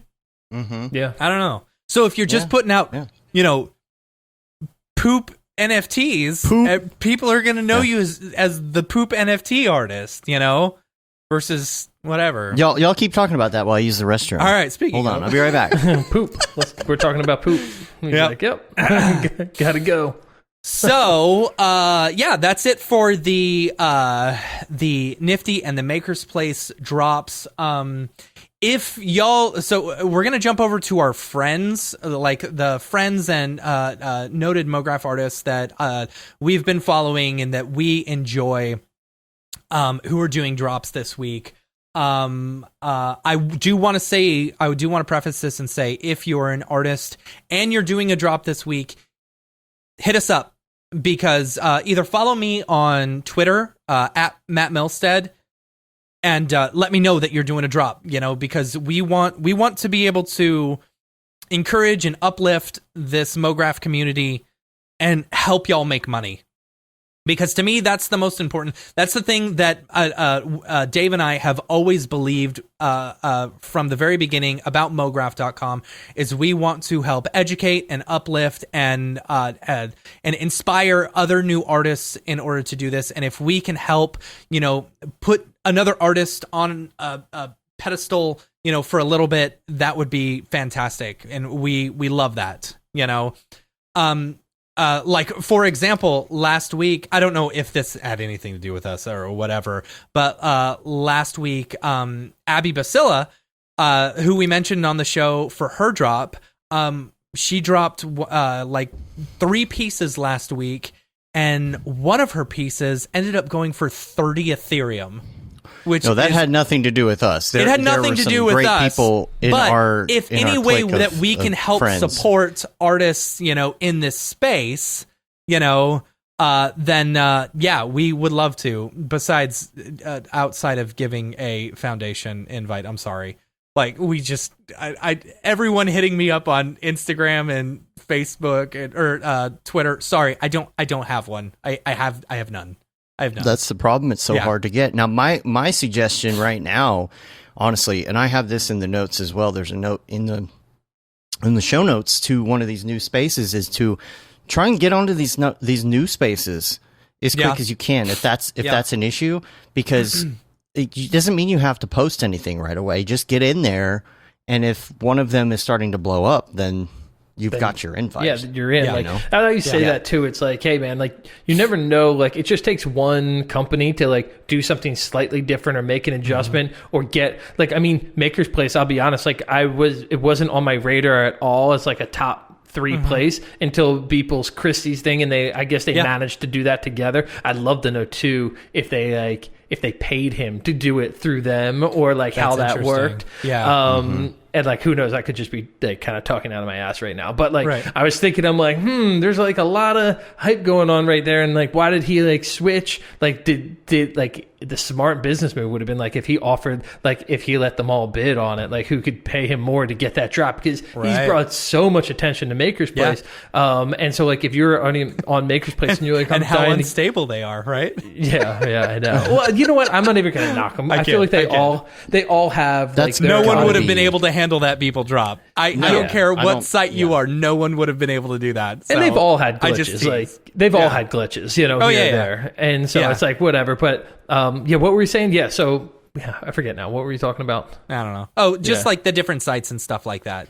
Just get on one. Get on one. So, you don't know where it's going to launch to. Yeah. Right. Yeah. Or if you're really hard up for one, go on Foundation, find the cheapest one you can find. It's the cheapest one you'll find is 0.1 Ethereum. I know this because I'll talk about this in a little bit. But the cheapest one you'll find is 0.1 Ethereum. You can buy it, and I believe you'll get a Foundation invite.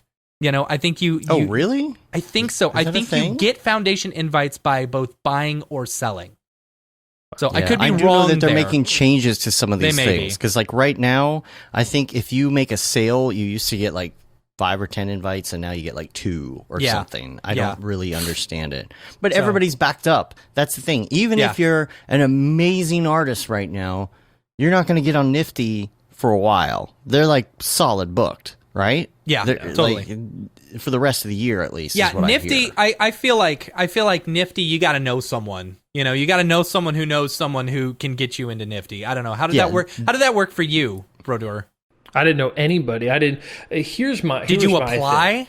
I applied, but no one got back to me on that. I remember like really early on that, like my wife was like your friends are on them. Just like write your friends. And I'm like, I'm not doing that. I just can't. Yeah, right. I'd rather just and it's just a me thing. So it's not a knock about anyone else. I'm like, I just can't like do that. I don't know. It's not my style. So I understand that. You don't want to be that guy. You don't be like, hey, Mike Winkleman, can you think you can hook me up with Nifty? Yeah. It's just like, whatever, man. Like it will come for me, and like I'll just like sit and be patient and have FOMO for a while. But like you just got to be patient.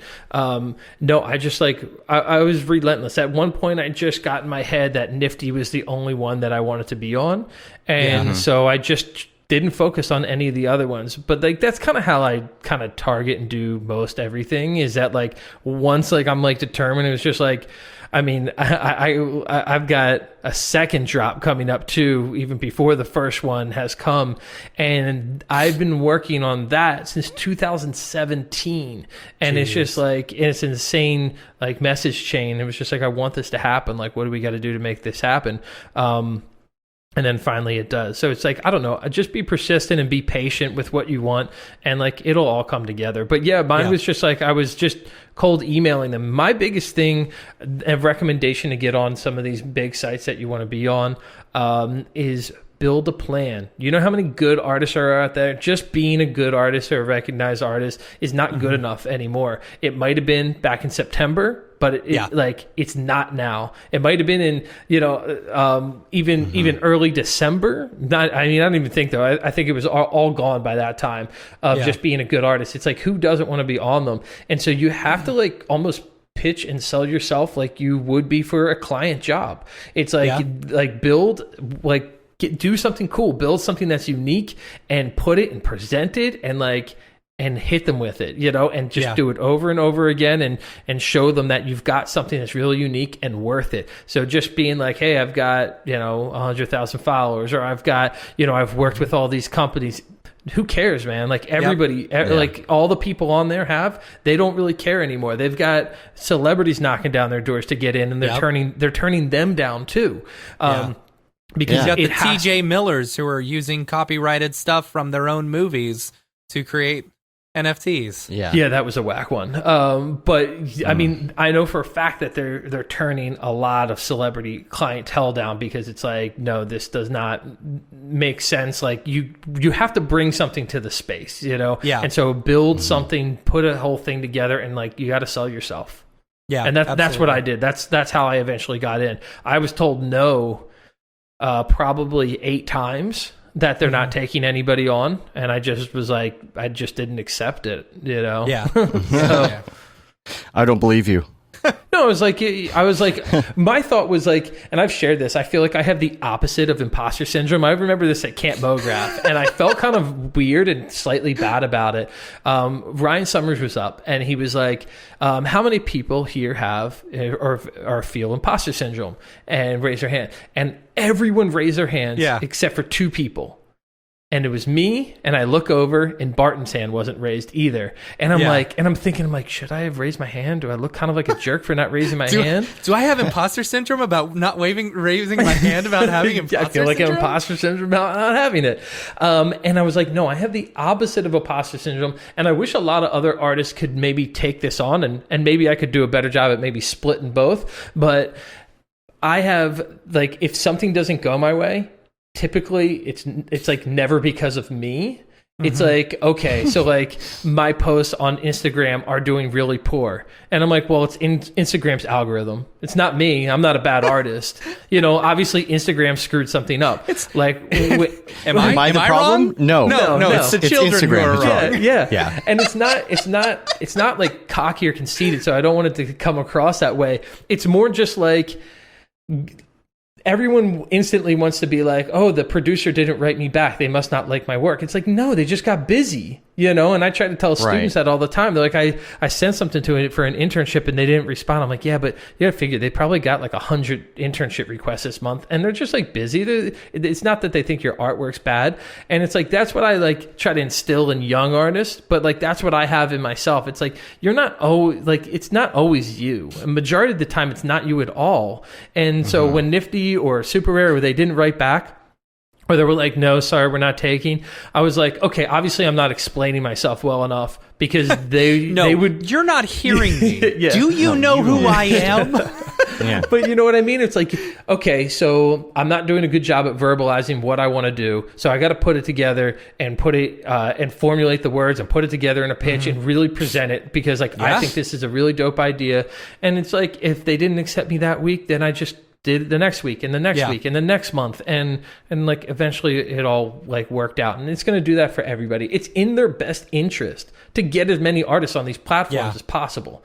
That's like the part. And everyone's like, they have small teams, they're absolutely flooded. They're trying to hire more people on, but they have small teams, so there's only so much they can do within that certain kind of period of time. It's just impossible to deal with a flooding like that, even when it comes down to, for example, the Get Nifty Discord, which has been temporarily closed just to make sure that it's not getting swamped. It's like, now it's the same problem, right? Like, people want to get into that Discord, and they're like, oh, I really want to join that Discord and hang out. Right.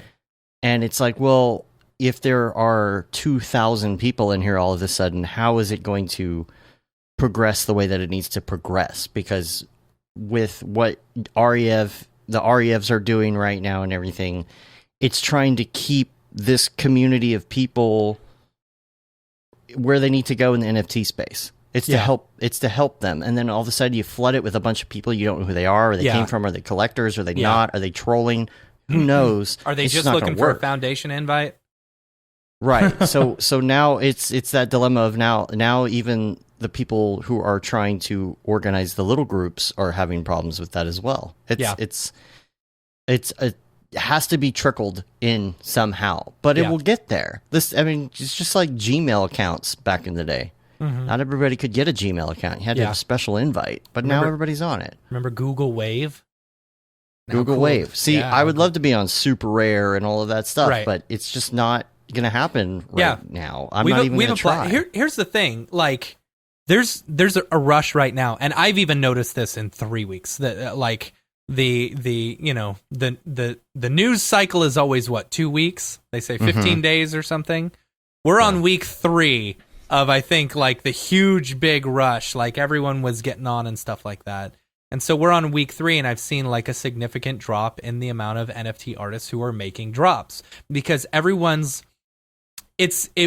lot of people are seeing this as a cash grab, and for a bunch of artists, a bunch of very well-known and good artists, it is absolutely a cash grab, because you are finally getting a chance to put known work out there, or like meme work, or work that like people know, anyone outside of the space know, you're able to put that work out there and sell it, but then there's the little guys, right? Like me, for example, or I would say Dave, but Dave puts way more work out than I do, right? Not that much. But still, like, you've got the little guys who have 30 or 100, or me, I've only got 400 followers on Twitter. And not to mention, the whole space is in Twitter now, and it's not on Instagram, where almost everyone's been focusing for the past many That's the thing. years? I didn't even use my account on Twitter until just last week. Yeah. So, like, you've got the little guys who are like, oh, yeah, I want this cash grab, so I'm going to, pull up some of my work, and I'm going to post it. And then we all get super depressed when we realize that we're not the best in our industry, because, we don't have the following, or we don't have the people who are doing this, and so on and so on. So, like, sorry, we were on Friends. We're jumping over to something different. We'll get back to our Friends. But I want to talk about this. Since I'm on the subject. So this past week, I was in a real bad headspace. And I feel like a lot of artists are going through this as well. You see this as like a cash grab. This is a chance to make a bunch of money. This is a chance to not have to do client work anymore. Wouldn't that be great if we all never had to do client work? And I think eventually it's going to get to the point where we can all start like easily posting work, on a site for people to buy. But as of right now, it's like people are trying to fill out the space and stuff. And so I was super depressed. I love Ariev. Ariev is one of my best friends, but it's like, it is so depressing to see him make so much money and like me not make any money, But you also don't have a giant following. I don't have a giant following. That's the thing. And so I realized that it's like, I haven't been this Twitter person. I haven't been this Instagram famous person. People know me not from my art. People know me from this podcast. We have a lot of listeners on the podcast. A lot of people would probably recognize my voice way before they would recognize my art, Right. And so I realized I had like 4 pieces on different marketplaces, and I was like, you know what? I gotta stop. I gotta get some sleep. I am tired of losing sleep over the Schrodinger's crypto art, right? Where you don't know whether you're going to wake up the next morning and be a millionaire. It's like, I need to stop that mentality. What I need to do is I need to focus back on the art, because while yes, this stuff has been awesome for artists and making money, it's also been huge for creativity. I don't know if all the rest of y'all have felt this way, but thinking about what the next thing that I could post, or the next thing that I could mint, or the next thing that I could create has just been it's been a creative, like, just splurge of ideas in my mind, And I feel like that's where I need to be focusing on. I need to stop focusing on the money. And I think a lot of artists need to do this as well, you know? Need to get into that mentality. I think that's fantastic advice. So speaking of FOMO, Fuckrender's piece on Foundation right now is 155 ETH. Oh my god! Right. But that was with Post Malone, right? You have to understand. Is that his Post Malone piece? You have to understand. You can look at that and you can be like, I've met Frederick Duquette. I know him. Like, we've hung out. We've had him on the podcast. Why is he making 155,000 or 155 ether and I'm not making anything? I could get upset at that. But I can also see that he has this audience. He has been focused on NFTs. Meanwhile, I have been doing client work and I've been focusing on Mograph.com and I've been working on building this fan base. You know, right? Other people will be upset. Well, oh, why don't I have that many listeners on my podcast? Because we've been doing this for 5 years. I haven't been doing NFTs for 5 years. So I had this idea. And I'm like, I'm going to run with this because I want people to be able to collect my art. You know, for those who want my art. You know, who want to, it's not even about supporting me. It's just who want to collect, you know, because I'm a collector as well. I want to be able to collect a David Ariev, but I can't afford that. I want to be able to collect a Fuckrender, but I can't afford that, you know? And so for those who want to collect, I priced all my stuff. I lowered the price, everything to the minimum that I could. So I posted my one piece on Foundation for 0.1 ether. You know, I changed that and I didn't know how much the minimum you could do, and I thought Foundation was messed up, so I burned an entire one and then reminted it and found out, that's the lowest I can go. So that sucks. I wasted a bunch of money, but it's okay, you know, because I just want to get the art out there. I want people who, you know, who know me and who want to collect my art as a friend or whatever to be able to buy it. So I put all my stuff on Rarible. Everything's $1. All you have to pay is the minting fees. And the minting fees are a whole nother thing. Like it's you like I feel like this is a good way for me to work. Everyone may work differently, but you know what? I had to get out of that space. I had to be able to sleep at night. I was going absolutely crazy about NFTs, but it's like, no, I need to focus on the art. This is such a great time to be able to, one, get your name out there with collectors, you know, because let's face it. There's more collectors coming into space. There's more collectors coming in the space, you know, and like, unless you have hundreds of thousands of dollars, you're not going to be able to buy a lot of your friends' work, you know, or you're not going to be able to afford a lot of this stuff. A lot of the stuff, even on Nifty right now, I'm getting priced out, you know. I want to collect my friends' work, but I can't because it's too expensive for me. I can't tell my wife every week, oh, I just spent $3,000 on, every week. Oh, I just spent my entire salary, you know, my entirely salary on NFTs. I hope they do well, you know. Yeah. And it's like I've noticed this. I've noticed that some of these lower priced ones, like for example, the Stuzors, you know, the Stuzors, those three $200 ones that I bought.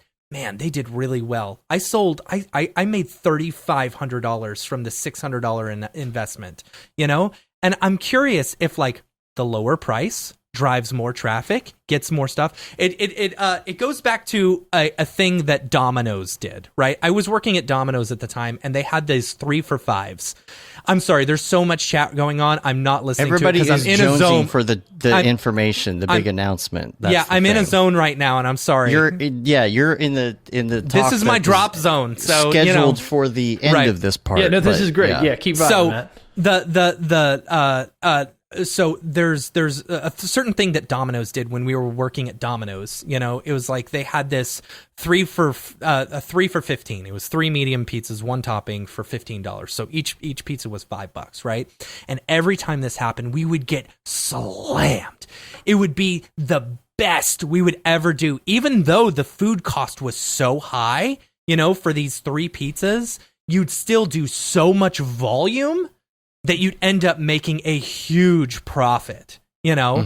And I'm curious if some of the Nifty drops and the other drops are so expensive that you're pricing out some of the small collectors like me, who would really love to own our friend's work, but can't tell my wife that I spent $3,000 or $20,000 on one piece of art in the hopes, in one, just to support my friends, or two, in the hopes that it will increase in value, Yeah. That's the hard thing. I think there's two things to look at, right? The first one being like what that artist values their price at. So they might be like, I'm not going to start selling my work at this price because I value it higher. So I never want to have a piece that low. But at the same time, the other part to think about is that like, who are you actually selling it to? Are you selling it to like the art collectors that have been in the crypto space for years? Or are you selling it to like the artists that want to collect your work too? And I think the answer is both, right? I think like this is the space. This space is what we make of it. And if artists want to buy other artists' stuff, which is super dope, and like hell yes, of course, well then you can't have everything make it so it's impossible for any artist to ever buy a piece, because then you're not paying attention to the artist and what's actually going to make this space. If you want this space to be sustainable for a long period of time, and obviously artists like are the coolest, dopest people and like lifting each other up constantly, well then you can't kick them out, from being able to collect your piece and also like be able to hold, like how awesome is it to like have one of your friend's pieces and seeing it's like it's worth way more money now, and it's like, dude, that was awesome, like I invested in you and now like I've got one of your pieces and it's got a really high value to it, and this is like awesome. It's like it's even more of a friendship bond. So I think it's an absolutely awesome point to make. And it's that investment in each other that's really helping. Yes. That's why Abby did so well 100%. this week. Everybody was talking her, and that's the reason that you can't do a group and have like 2,000 people come into a group. You can't talk that many people up in a group and help each other out. It has to start small and grow. And the other thing about the REFs too is I just like to mention like the clubhouses they've been doing are great. And especially this last week, the one dealing with like the FOMO, the mental health stuff, it's really bad for everybody right now in this, feeling that, and like they're doing a really great job doing that. So major shout out on that. So you don't get that FOMO quite as bad when Fuck Render drops his deal for like $300K. I thought it was funny though that, and I commented, he posted the collab with Post Malone, and it was Post Malone's post that posted it, but there was no audio on it because Facebook muted his audio for copyright violation. That's really funny. That's so funny. Probably got to work that out somehow. So bottom line is, I'm not going to, the people who follow me or who follow us, are probably artists. I don't think I have any collectors. Well, I did sell my one piece on Foundation.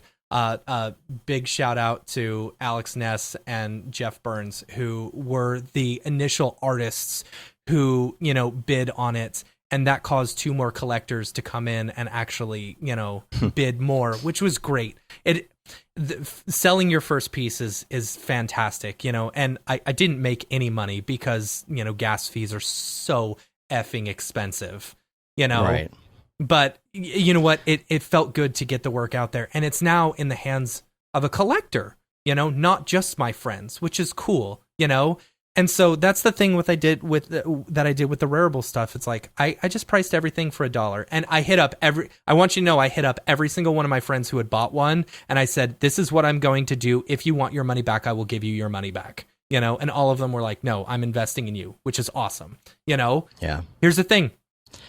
Like the gas prices suck, but if you want one of my Rarible pieces, they're all $1. You just have to pay the gas price. Just wait until it's low, and then pick one up.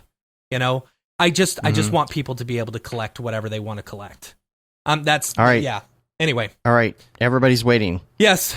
Everybody's waiting. Okay. For the announcement. Let's get to this. Okay. Well, we got friends drops who we want to talk about. So do we want to talk about Brodeur first? Brodeur's first. Okay, Brodeur. And then we're going to hit up our friends drops, so make sure and stick around. Brodeur, let's hear it. You're doing a drop on the 15th. Here it is. It's on Nifty about. Gateway. In 2 weeks from now, you're going to be a millionaire. Well, I hope you do.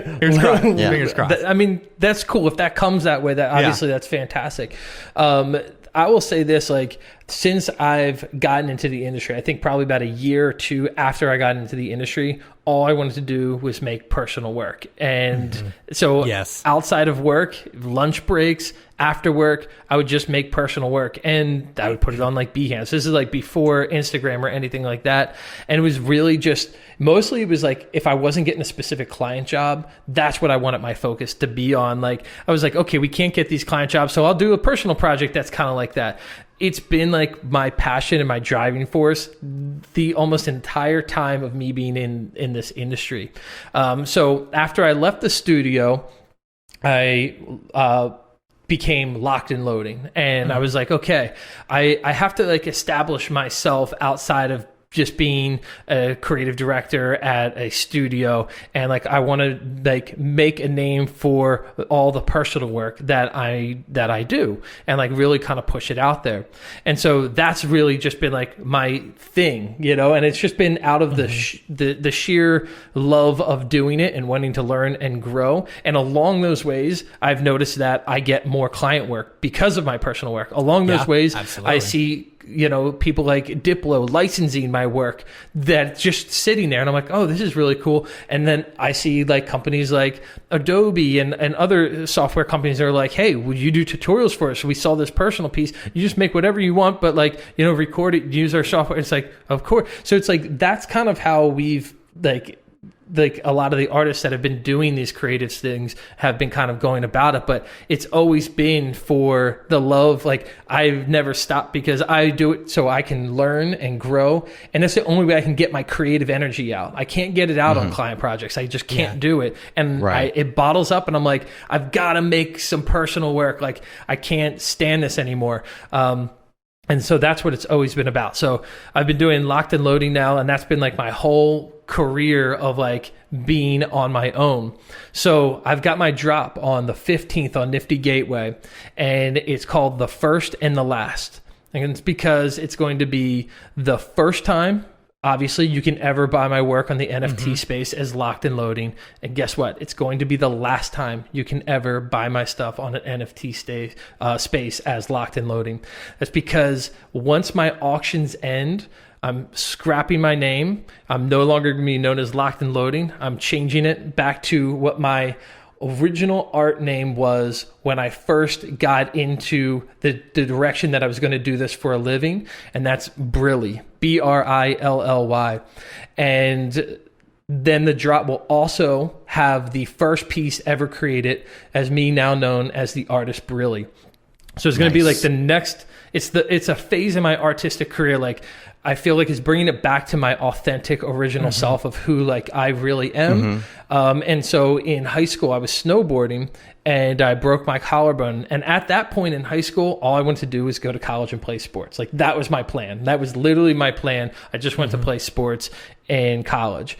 And then after that, I broke my collarbone. I was watching Discovery Channel, and there's an artist named Michael Valley, and he was doing airbrushing on like cars and things like that. I thought it was super dope. And I went and got an airbrush, and I went down my basement, and we had like scrap pieces of drywall down there, and I was airbrushing. I had my broken collarbone, so my arm was all like slinged up in a harness, and like I couldn't play any sports during that. It was like 3 months, so I'm airbrushing. I'm not telling anybody. And then I guess my parents saw it, and they're like, "Are you painting that?" And I'm like, "Yeah." And they're like, "You've got to like show people." And then I started showing like art teachers and stuff like that, and like, "You have to go to college for this." And I was like, "Really?" And they're like, "Oh, you have to. You absolutely have to." And so I was like, getting most parents are pushing their kids to be doctors and lawyers. You're like, no, you got to be an artist. Yeah. And so, I know it's really awesome to have that kind of support. And so I started doing some graffiti and stuff too. And so me and my friend were like trying to come up with what our tag would be. And I was never like a big like wall mural graffiti artist. I was a tagger, and that was like really my kind of thing. And we're coming up with what our tag should be. And so that's Brilly. That's how Brilly came about. Brilly is really a mixture between Brodeur and Philly. That's it. And I was like, dude, that sounds, it's like weird, but like I like it. So I would just tag it everywhere, Brilly. If you actually go back and look at my Locked and Loading work, as early back as you can go, where I started like writing stuff in there, you'll see Brilly is written all over my work. So if you go to like the one, it's like a dumpster and it's got like an octopus kind of like hanging out, read the dumpster, read the back of the walls, read all, and you'll see Brilly everywhere. So it's like, it's been me, it's always been me. And I feel like I'm going back to the authentic me with it. So the drop, the first and the last drop will be the first and last time you can ever get something that's locked and loading on the NFT space. So I'm not going to be pimping this stuff out for the next decade. It's like, this is it. It ends up being just under 2% of my total body of work that I've done is locked and loading for personal work will be for sale. That is it. Period. End of story. I'm not doing this thing where 10 years from now, it's going to be like, oh, here's my first piece I ever did is locked. No, that's it. I've made my selections. I've picked my favorite stuff. That means everything to me for one reason or another. And that's what I want to give to everybody else. And then be like, that's it. From now on, it's going to be it's all new. And I'm moving forward. So that'll be the first piece. Now the first piece is kind of dope. It's going to be a blind auction. No one gets to see what the piece is. So you're going to be bidding. Okay. You're going to be bidding on either just like a blank image, and once the auction closes, the highest bidder, then it reveals for everyone what that piece is. So there's like a lot of little fun twists. It's going to actually have 16 pieces that's total. That's make you nervous, dude. Like not to put the pressure on you, but that's like that's nerve wracking. You know, here's first the thing. piece going out. No. I mean, I feel like. I'm like, I love it. I love the piece, you know? So it's like... That's good. That's real good. Yeah. Well, this is what I want to share with everyone too. I've never created to like care about likes and followers. I create always because it's what I want to create. If you remember at the beginning, I was like, I have this creative energy and I just have to get it out. I don't think about that. So if people are like, they don't like it, it's like, well, that's cool. I didn't make it for you to begin with. You know, so it's like I made it for me. If it resonates with you, that's fantastic. That's like every artist's dream, that their piece resonates with other people. Very cool. But I'm not going out of my way to try to make something because I think someone else is going to like it. Right. And so I'm cool. You know, I'm cool with it. I think it's dope. Yeah, you don't have imposter syndrome. You know, so you're good. but I'm very introverted, you know, but no, the imposter syndrome, just because I try not to focus on what I think other people think as much, you know, and it's just like, it has to come from you and within. And so, yeah, my piece, I'm trying to make it so I think about price points for everyone. There's been a lot of people who have helped me with this drop as well, and I'm definitely going to be looking out for them. And I mean, and I'm trying to do price points so everyone has a chance of getting my piece at various price options. You know, while at the same time respecting how much I think my work should go for, because I want to be inclusive to everyone for this piece. But I'm like super stoked. I'm not going to be revealing what pieces I'm dropping yet, but there are 16 pieces in total. There's going to be open editions, single editions, obviously the blind auction, and limited editions, and they're going to be doing offered. Any drawings? Yes. Nice. There'll be 2 drawings. How many? 2. Nice. 2 at a $1 price point. At a $1 price point. Yep. Oh. Yeah. Here's the deal, man. Like I look at them as like somewhat signature pieces as well. Like I also want to give people that like get my work the ability to like grab something and say, this is now like instantly really valuable. You know, like I don't just want to like outprice everything. It's like I also want to hook people up, you know, and like, and in return, like that helps me out as well. So I was like, no, if we can put it up for $1. Now the quantity's not that high. It's not like 100. Right. But there's multiples. There's 2 of them. And so, you know, I hope my friends get them, you know, that's kind of the idea. Obviously I can't like pick who gets them because that's just kind of cheating, but I'm definitely hoping that even if one of my friends gets them, it's going to make it feel worth it that I did the $1. Yeah. Right. Yeah, for sure. And that's the The thing. artist It's- formerly yeah. known as Locked artist and Loading. Yep. So that's what it'll be. So all my handles are going to change. Website, branding, everything change to change. Yeah, to that's Brilly. the question in the chat. Actually, you're just changing the name on the accounts. It's not like you're going to have a I'm new not going to. Instagram. I'm not account. going to. No, I'm not going to erase the work or change that because it's still me. You know what I mean? Yeah. And so it's part of my history, and that's what makes the Locked and Loading, I think, very valuable and scarce. Is that it's like this was like a major phase in my art career, and it's still attached to me. I don't want to disassociate with me as Locked and Loading. Rather say like this is a part of my history, and that's it. This is that period of my life that you could you could own. And so that's pretty much where it's at. Really, Really for Shilly. Really, it is. Yeah, James said that the cops are finally going to figure out who you were because you're tagging all that stuff. I have thought about that, but I'm like, no, they're all. I haven't done graffiti since I was like, yeah, it'd be really stupid if I got arrested for this. Right. Right. You know, We've been looking at you for years. We've been trying to track you down. I think I Finally stopped. gotcha. Like when I was in college, I pretty much stopped. I was like, okay, I can't really get arrested for this stuff. Yeah.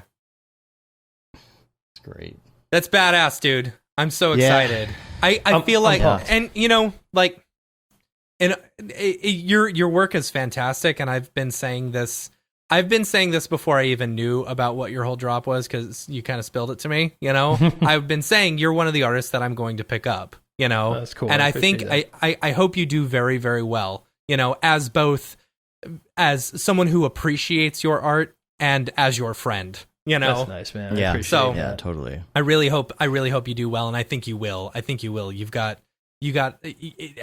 You've done very good job marketing it. I think you know. Yeah. I think that That's the thing. You aspect got to of it, have that marketability. You got to have that marketability, you know. And I think this. I really hope this will help push, you know, a lot of this drop. It's gonna be.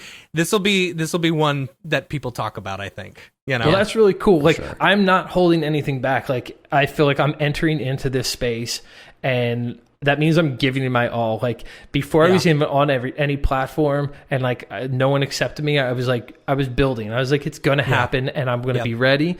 And so for this drop, I'm not like holding on to my favorite pieces for me. It's like I want someone else to have those. So it's literally. I love that thought. You know, because that was the whole thing that I went back with, like giving my stuff away for $1. It's like I don't want it to be limited to, like, you know, just collectors or someone who can afford. I want my friends to own it. You know, Yeah. It's a piece of me that, you know, if someone wants it, why shouldn't I just be able to just give it to them? You know? Yep. Yeah. Matt, do you have a hard out today? Nope. Because we got a lot more to go. We're Okay, fine. good. I mean, we're good. okay. Like my kids Just at my checking. in-laws. So Okay. yeah, Just it's- wanted to it's double spring check. break. We're fine. All right. I was a little worried on time. No, we're good. Okay. Do you want to do community drops? Let's do some community drops, you know, at notable ones for the week, you know. I wanted to mention real quick, because we did talk about Abby, but also I had a note on here, Shams. Congrats to Shams. Shams, for yeah. her Oh, feat. I'm so happy for Shams, man. Yeah, Good for her. I mean, this is Shams is a really good example that, you know, to the Beeple mentality of just sitting down and doing a daily render every day.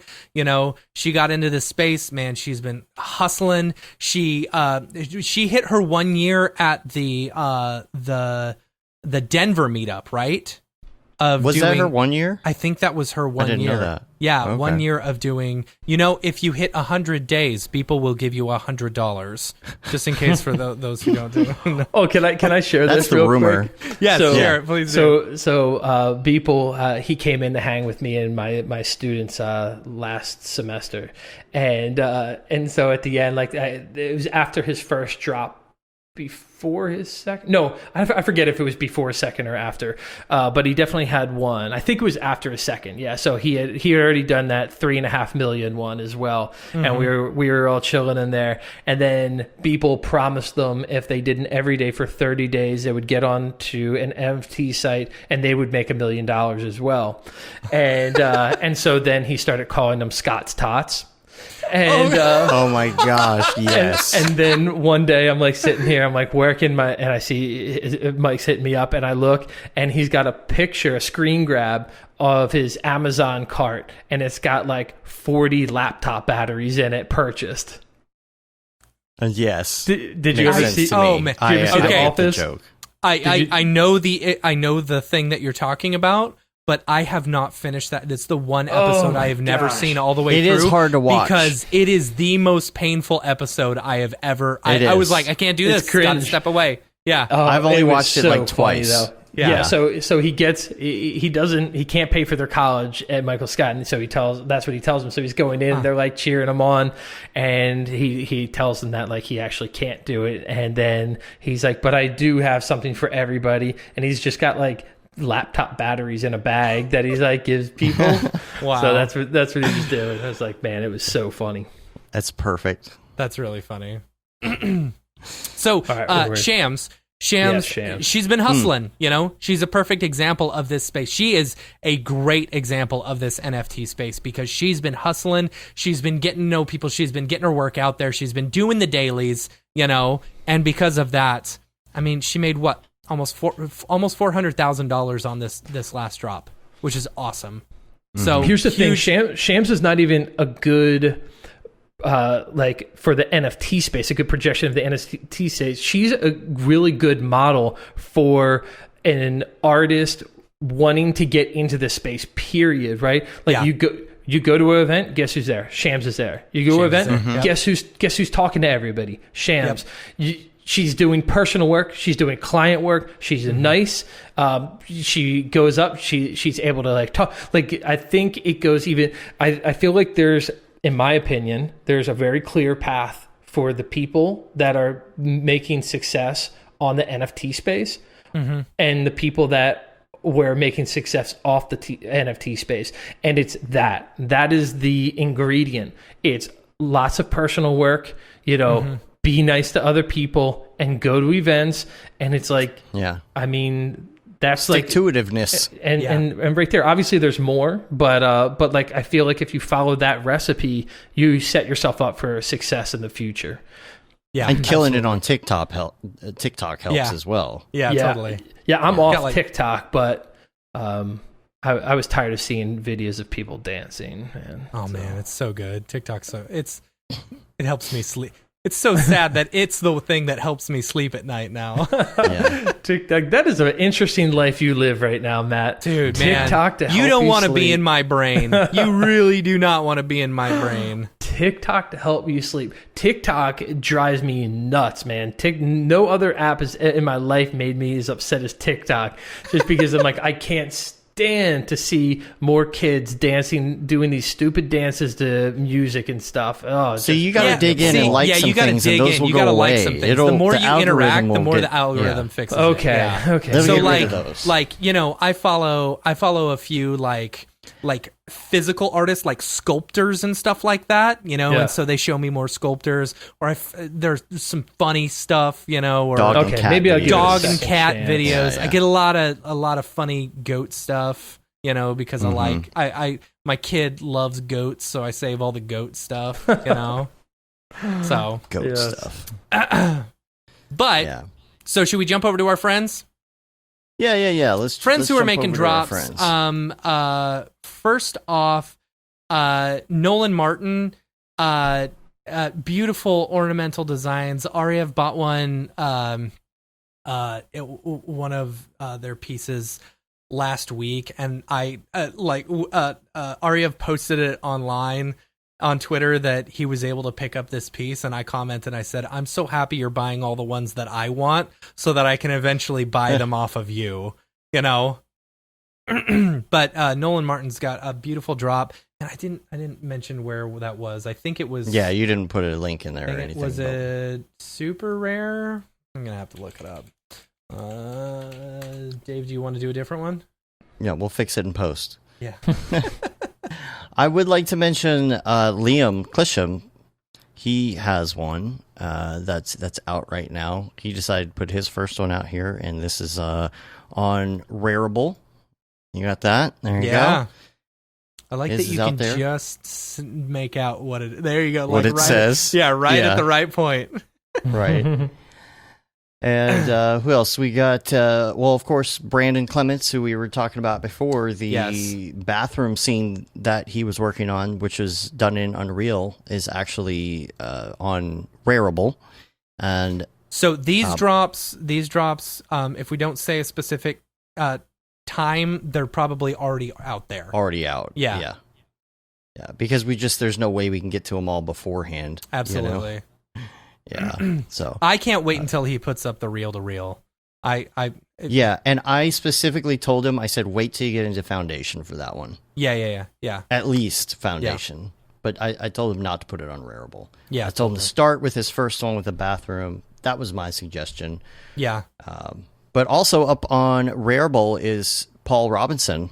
Yeah. And this was surprising to me. I was man. like, this is really cool. Yeah, so he's got this piece that he's working on for a short film called Bot, and this was I think this was his opening shot from it that he minted as an NFT, and it's so pretty. This is the reason why I like.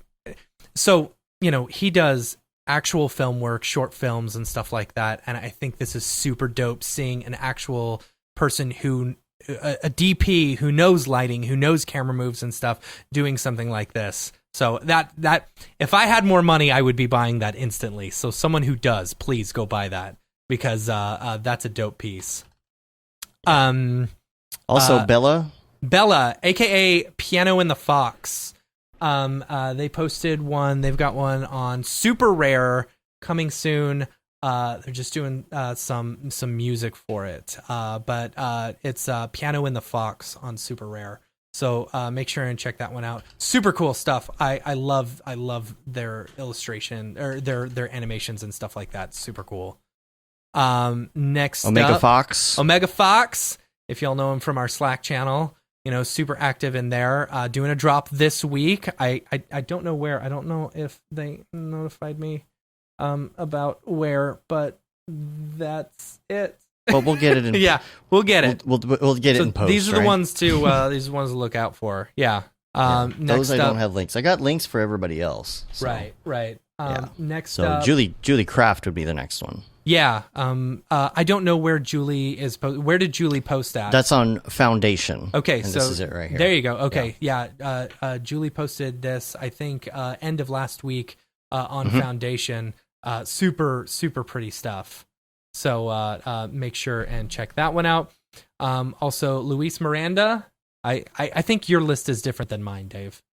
But I'm in the notes, yeah. But Luis Miranda is up. He has sold one of them, I think, so far on here. He's got a number of different ones with different varieties, actually. The latest one that he posted was Starry Night, and you can check that one out with the others on Foundation. And who else? Oh, Phil Roberts. Phil Roberts. Yeah, this is exciting. Now, he's got one coming up. Yeah, for Raid sure. Zero. Yeah. Raid Zero he's dropping one tomorrow on Rarible, I believe. It is the third part of the trilogy of the Beeple Man pieces. Phil, I don't know if I can make a last minute request. It's probably too late, but maybe it's the fourth one. You got to do like a really light beer in there. Maybe just put like H2O on a beer glass or something like that. I mean, like, but Beeple only drinks Coronas. Yeah, no, do like beer water. Like it has to be, you have to like talk about how it's like weakling beer. It's like something like that. Man, your accent came out real big when you said water. Yeah, that but one's he stuck. also he's got a listing on Foundation as well. Yeah, if you want to he's check got the stuff out there, he's moving into that too. hairy pictures that he's been doing, which I think are pretty cool. Pretty cool, yeah. So, and I might have something to do with his drop. Yeah, for next totally. Week. In a way. So keep. So is that tomorrow or is that next week for the Beeple Man one? That's tomorrow. Okay. Tuesday. Yeah, that's what I thought. Yeah, Tuesday the 9th. And also James Ramirez Gotta show off what man. he's doing. Now this stuff deserves more attention than it's getting. It really so far. does. I'm surprised there has not been a bid yet, because I don't know. It's one of those things like I'm seeing all this amazing work coming out from all of my friends, and I'm like, I want this work, but like it's like it's another one of those things where I just can't afford it. So if I can at least pimp your work out on our show, let me do it, Right. So anyway, now this piece is VR. It was all done in VR. Yeah, it was all animated and everything. Both of these in VR, which they're just beautiful pieces, absolutely beautiful. So, and then also on Foundation we have G-Rant. He's got something up. G-Rant, yeah, Make beautiful sure you stuff. check him out. Love been a it. minute before And, I've seen him. Yeah, I talk to him every day. We chat. Nice. We chat on Slack every day. Yeah. You guys follow each other on TikTok? No, I don't. I don't post anything on TikTok. I know, I'm just being a jerk. I'm just I'm just a lurker who occasionally comments. We've also got, let's see, Mitch Myers. This is Yeah. great. I love that Mitch Myers is doing this, because after talking to him on the show a couple weeks ago, I feel like this is perfect for him right now. And just Absolutely. the way he felt about the industry in general and wanting to get back to the art, I feel like this is just perfect. Yeah. So he's got some stuff. He's been doing some different drops and also sharing other people's. We've been sharing each other's drops and things online, and so he's got these up on Foundation, as you can see here. And Really, also, really excited to see Mitch Myers stuff. Yeah. Getting back into it and stuff like that. I don't know if y'all have noticed this, but I've been, I was on the Clubhouse chat and seeing him on Facebook. I feel like this has kind of given him a new lease on life, And I love that. I love that this stuff can do that for him. Or at least the Mograph industry. Yeah, the Mograph industry. Yeah. So it's like, it's nice to see people getting excited about this stuff again, Yeah. about doing Yeah. work. I like Mitch being around. Yeah, I do too. Yeah. Also, Winbush did a drop on Super Rare this week. Yeah. And it was really cool because we were all sitting in the Discord and chatting up, and all of a sudden somebody started like a little bidding war going on his. So we were like chatting him up and texting him and getting him in there like, what's going on with this, man? So congrats on that. Yeah. And man, we have so many in the community here. It's a great piece. Winbush dropped another piece He did. either today or yesterday. Yeah. Yeah. Yeah. Also wanted to point out that Chad Ashley has gotten to the scene Yeah. as well, with some pieces up on Foundation, like it seems like most people are doing now. Well, 2 of them have already sold. Yeah, 2 of them are already there's sold. Still 1 piece left. Yeah. And next on the list is Cornelius Damrick, who, Oh my gosh. congratulations here. Here's the thing. I want to give him huge props and say congratulations. That is so fantastic, But Classic piece. I wanted you to get more. I feel like for me, What did that it go piece for? is worth $1 million because it's so a part of our industry. I think it went for like what 136,000 or something like that. Something like that. Yeah, it was Close to that. it went for a lot of money, but man, like me personally think I think that piece is worth $1 million. So whoever bought that, y'all got to steal. I feel like That's true. Yeah. Yeah. But I mean, congrats, that is the Cornelius. classic. I'm really, really happy for you. It's like classic Octane 3, login screen. It was on all the promotions for everything. We're all going to remember that when we We think will about all it. remember that. Piece. It's just a It dope is. piece Yeah. in general. I mean, like when that piece came out, it was like, okay, damn, Octane is the best render engine. Yeah. Like, look at that. you know what I mean? Like, Yeah. The war is over. no more Yeah. arguments, Chad Ashley. Octane's the best. Look at this render Cornelius just did. Yeah. Yeah. So good. Lorcan also has some pieces up. I on like what Foundation. Lorcan's doing too. I the like work this. is really cool. Yeah. What is the Oh, man. Already QR has code current- for? I don't know. Why don't you here zoom it in? I'll see. Yeah, I'm pretty zoomed in already. okay. I don't know if I can. Well, I'll try it. We'll see if you can pick it up from there, but it's many times removed. Yeah, I know, right? Let me see. I don't think. Here, I'll move my cursor. See, you could just go to the site. I could yourself. just go to the site. Yeah. I'm just going to go to the They site. They have now. a search now if you go to the creator page. Do they really? Which is nice. Oh, Yeah. to the creator. Go to the creator page. Yeah, or the artists or whatever it is. Mm-hmm. So,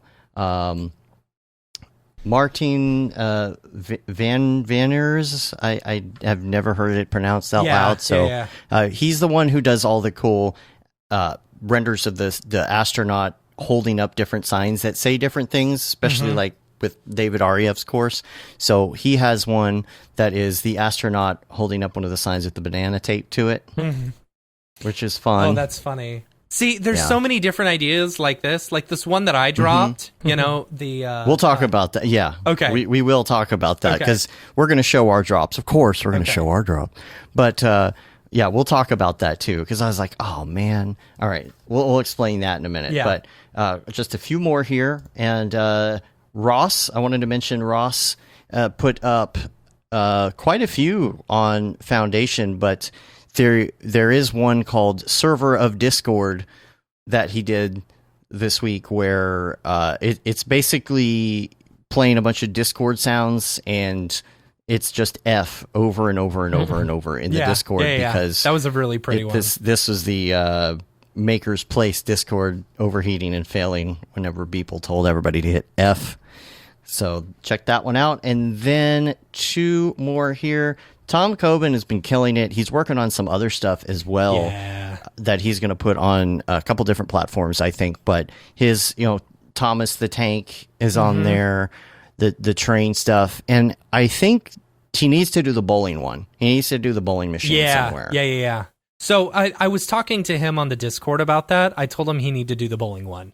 And he said he's pretty sure someone licensed it out for like 2 years, Like he's already licensed it out, so I don't know if he can actually sell it. Interesting. So I told him just add a pair of bowling shoes in there, and then it's a completely different piece, right? Yeah. He also said he's got to go back in and add a power cord to it because it's the one thing that made it, A bunch of people were quote, complaining unquote, that there's fake. no power cord. Yeah. So insane. And the last one on the list is wonder Claudio. though if he could. I wonder if he could sell it though, because you're not giving away the copyright to it, right? Right. I don't know. Right. Probably. I think he might be able to if he looks at it. Do this, and then I'll come back to that because I want to talk about the copyright stuff. Yeah, and the last one on the list here is Claudio. He just got me this morning, so he's got some up here on Rareable. Notice Ordinary Politics, 9 out of 10. I own one of those. Yeah. I own one of those. There you go. Oh, you do? Nice. I do, yes. Sweet. Yeah. Awesome. All right. And of course, we're going to talk about our drops real quick. I'll go first because we're going to talk about yours for a second. But do I even have these pulled up anywhere? I have no idea. I don't even know. Your drop. So you were working on this the other night when we were doing the...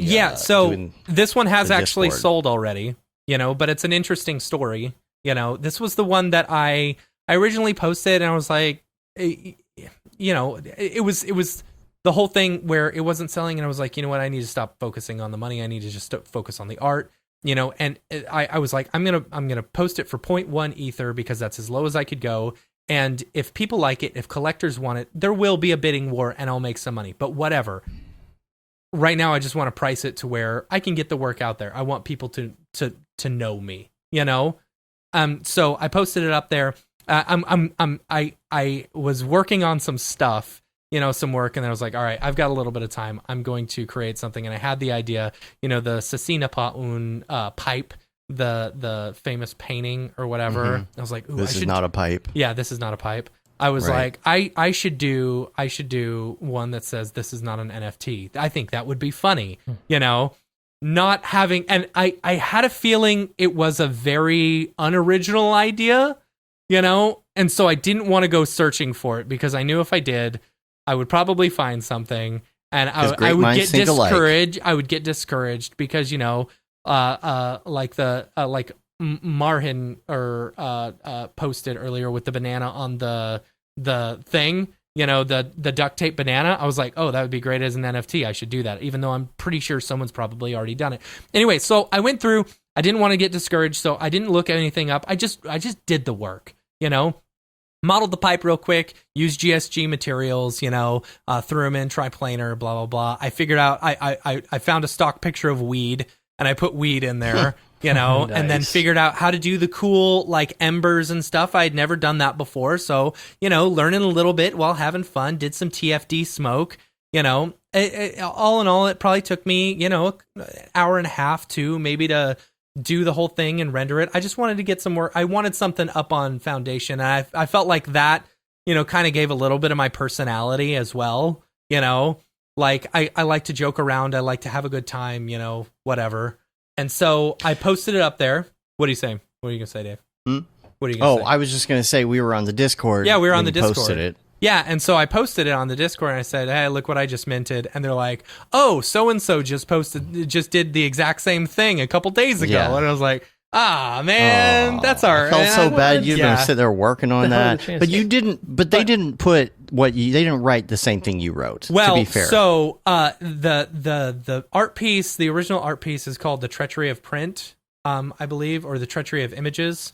Both him and I named it The Treachery of NFTs. So unfortunately it was the exact same name, but I did put Sasina Pa Un NFT, and he put Sasina Pa Un Pipe. Slightly different, whatever, Yeah. And they look slightly different, but it's whatever. It's all, it's all parody. That was the point. You can't expect. And you've got you can't expect to know if somebody else did it. I mean, but there's the different categories. There's the NFTs that are like jokey or parody. There's the NFTs that are collabs. You've got the NFTs that are for the art, and then you got also like NFT memes and reminting tweets and things like that. So there's different categories. And so it's totally fine, And so I just wanted to get it out there. I put it for 0.1 Ether. And then a couple of our friends bid on it, because I guess they saw I was down. And then a couple of collectors bid on it too. Your dork. I will say, this actually felt really nice. Like, I got this tweet today. So I think someone was trying to, I'm going to my profile because I want to find the tweet. Someone was trying to bid on that other one, And so somehow Foundation got messed up as the auction was ending. And the transaction was stuck, and unconfirmed, and it didn't go through. So someone else ended up buying that other version of this, and the person who bought mine found mine, and was like, so they tweeted out shortly after I wasn't able to get that one. I was able to win an auction on Foundation with a similar NFT. So perhaps this was a blessing in disguise. Love my new piece from Matt Milstead. I was really that made me feel really good. That's really cool. Yeah. What a great story. Yeah. It was nice. I made no money off of this. Because minting fees are outrageous. I paid. Right. You pay $50 something to mint it, $50 something to post it, and then once it sells, I had to pay $75 just to get the money out. I'm out $175, and I sold it for $235. Which no big deal, but at least some collectors got it now. And it's I don't know, it's the work's out there, which is fun. I love that you did that. I think that's so awesome, man. I really do think it's awesome. And I plan on continuing doing that. Posting stuff on Rarible for $1 or posting stuff on Foundation for 0.1 Ether as low as I can go. I pay the minting fees. I don't care. Because this is just all about getting the work out there. Yeah, and your work's obviously worth more than $1, and then it's like... Here's the thing, and it gives a chance for my friends to buy the work if they want it, and who knows, one day if I blow up for some reason, that means they've got, something that's worth $2 eventually. No, it's like, it's instant, like whoever gets that, it's got a higher value than what they paid for it. Right. It's awesome. Yeah. This is a new space. It's like... you've got Twitter and you've got, Instagram and stuff, and you're not Instagram and Twitter famous. Do I want to become Twitter famous in order to become NFT famous? Or do I just post my work up on NFTs, and if people want to buy them, people can buy them? You know what I'm saying? Yeah. I don't know. Yeah. Make the art, let the rest come. Make the art, let the rest come. Yeah, I love that. And you've got the kind of parody ones and things. I personally put my parody Beeple thingy that I did up Right. on Right. Rarible. Okay? Now when it comes to doing Foundation, I wanted to be something that actually like that I was really happy with, and that it was about the art, and like I feel really good about this piece. I'm not just throwing up anything. Right. So this is what I'm trying to do for my Foundation and hope it's good. Because I feel like on Rarible, because everybody can get in, you just can put up whatever and it doesn't matter. And I've been telling people this too. Like, I know Rarible's out there and everybody can put whatever they want up there. But if you're going to get an invite, you should really put some thought into what you're going to put on an invite site. You know, a little bit more like on the artistic side of things. I know there's memes that are selling for a ridiculous amount of money on there, of course, but so I will say that that mine is my Dorp. I keep calling him the Dorp. It's the Dorp. Yeah. You know, just like Holdling, just changing the words. My Dorp is coming out tomorrow, and that's going to be Heartseed and wait, did I say Rare on Foundation tomorrow? And that is going to be Heartseed, and I actually, I'll put a link in the show notes to everything, dope, including mine here. This is kind of like my promo to show it off, and a lot of people are doing these promos. I did original audio for the whole thing. Yeah. So you can see what it looks like, and this is what it's going to look like. It's in kind of a different size format. It's not just 16 by 9 or whatever. Yep. So you can check that out. Just want to throw it out there, and hopefully people like it. I hope you like it. Yeah. As it looks dope. It's a cool piece. Yes. Yeah, I've been really into TFD and stuff, and I loved how it looked, and I loved how the smoke came out, and I'm like, this is one that I really want to put out there as a piece. It's for my piece. Dorp. Your Dorp. I got a question for both you and Matt now, because both of you just plugged TFD. Have you guys been using Embergen at all? And if you haven't, why not? I haven't mess yet. with it. I'm really. I've played around with it for sure. You know, I want it to be native. I want it to be native. Yeah. Before I use that's it. what I'm. That's what I'm waiting for. So once it's native, you better believe that's all I'm going to use. It's going to be outrageous. Yeah. I named my dog puppet Dorpy, by the way. Dorpy. Oh, Yeah. Here he is. Hi, I'm Dorpy. Hey, Matt. How you doing? How's the crypto This world? is what I have to deal with on Skype all day. He's Dorpy. He's Dorpy the Doge dog. Yes. Dorpy the Doge dog. Because he's a Doge dog. That's funny. How's the crypto war game, Matt? Is it a Doge world? Wow. Yeah, I was going to put my NFT up there too, but you know what they say? People do NFTs just for the Doge. This is like the shtick they used to have on MTV, that little, like, I think it was like a little Chihuahua dog or something like that, and it would go and just harass people. Oh, yeah, you're talking about... is that the Eminem thing? The insult comic for me dog. to poop on. Triumph the insult comic dog? Yeah. Insult comic dog? Yeah. But he needs a cigar or whatever. Yeah. So, All right. Well, Dorpy, I think it's time to go. let's go. All right, guys. Well, check out my new Genesis drop on Rarible. I'll see you later. All right. Let's get out of here. Dorpy needs his own account now. No, you gotta go. Definitely. You gotta go. Yeah. Hey, Brodeur, you sure you don't want to do a collab? Let's do a collab. Hey, you got an invite to Foundation? Yeah. Anybody got a Foundation invite? I need an invite to Foundation. Anyway, that's Good old funny. Dorpy. He's always good for a Dorpy. laugh. I already mentioned the Clubhouse calls, which are going great. Like Brodeur, you had the Clubhouse call last night with Barton, and of course the REVs are doing the weekly ones usually on Fridays, which are great. We're trying to see if we can record those. They make it impossible to record. You can't. Yeah. I think Christo might have something. I did one. I don't know, maybe someone else remembers it. I don't even remember. I don't know what the hell day it is anymore. I think it was on Tuesday. Maybe it was on Wednesday of last week. And it was awesome. It was like, it was absolutely packed, and like so many people showed up. It was super, super cool. I think it was Wednesday. I think it was Wednesday of last week. And I wish I had it recorded, but like at one moment I looked, and like everyone I had up on the panel, I'm like, holy crap, this panel is insane. Everybody up it's here right awesome. now. It's so cool, all the people who are showing up for these. It's so great. Yeah, I like it. I like it. I like Clubhouse. I think, hey, do you guys think it would be as successful if we weren't in a pandemic when the app came out? I don't think so.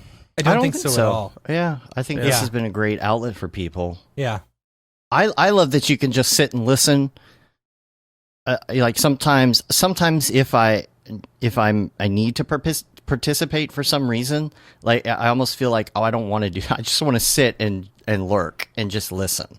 You know, that's what I enjoy doing. I'll put it on while I'm working, and it's like if you really feel strongly like you want to chime in on something, you can raise your hand, and it's cool because of course it's nothing much different than like a group phone call. It's just. Yeah, it's like a radio show, right? Someone else was saying that. They're like, is it kind of like a radio show? And I'm like, yeah, I guess it is. But like you can bring people up to like sit up there and talk like the whole time. And but yeah, it's kind of like that. You know, people are like calling in for questions, and you can have some guests and stuff like that on the show. But it's like an earnings call. I'll be right back.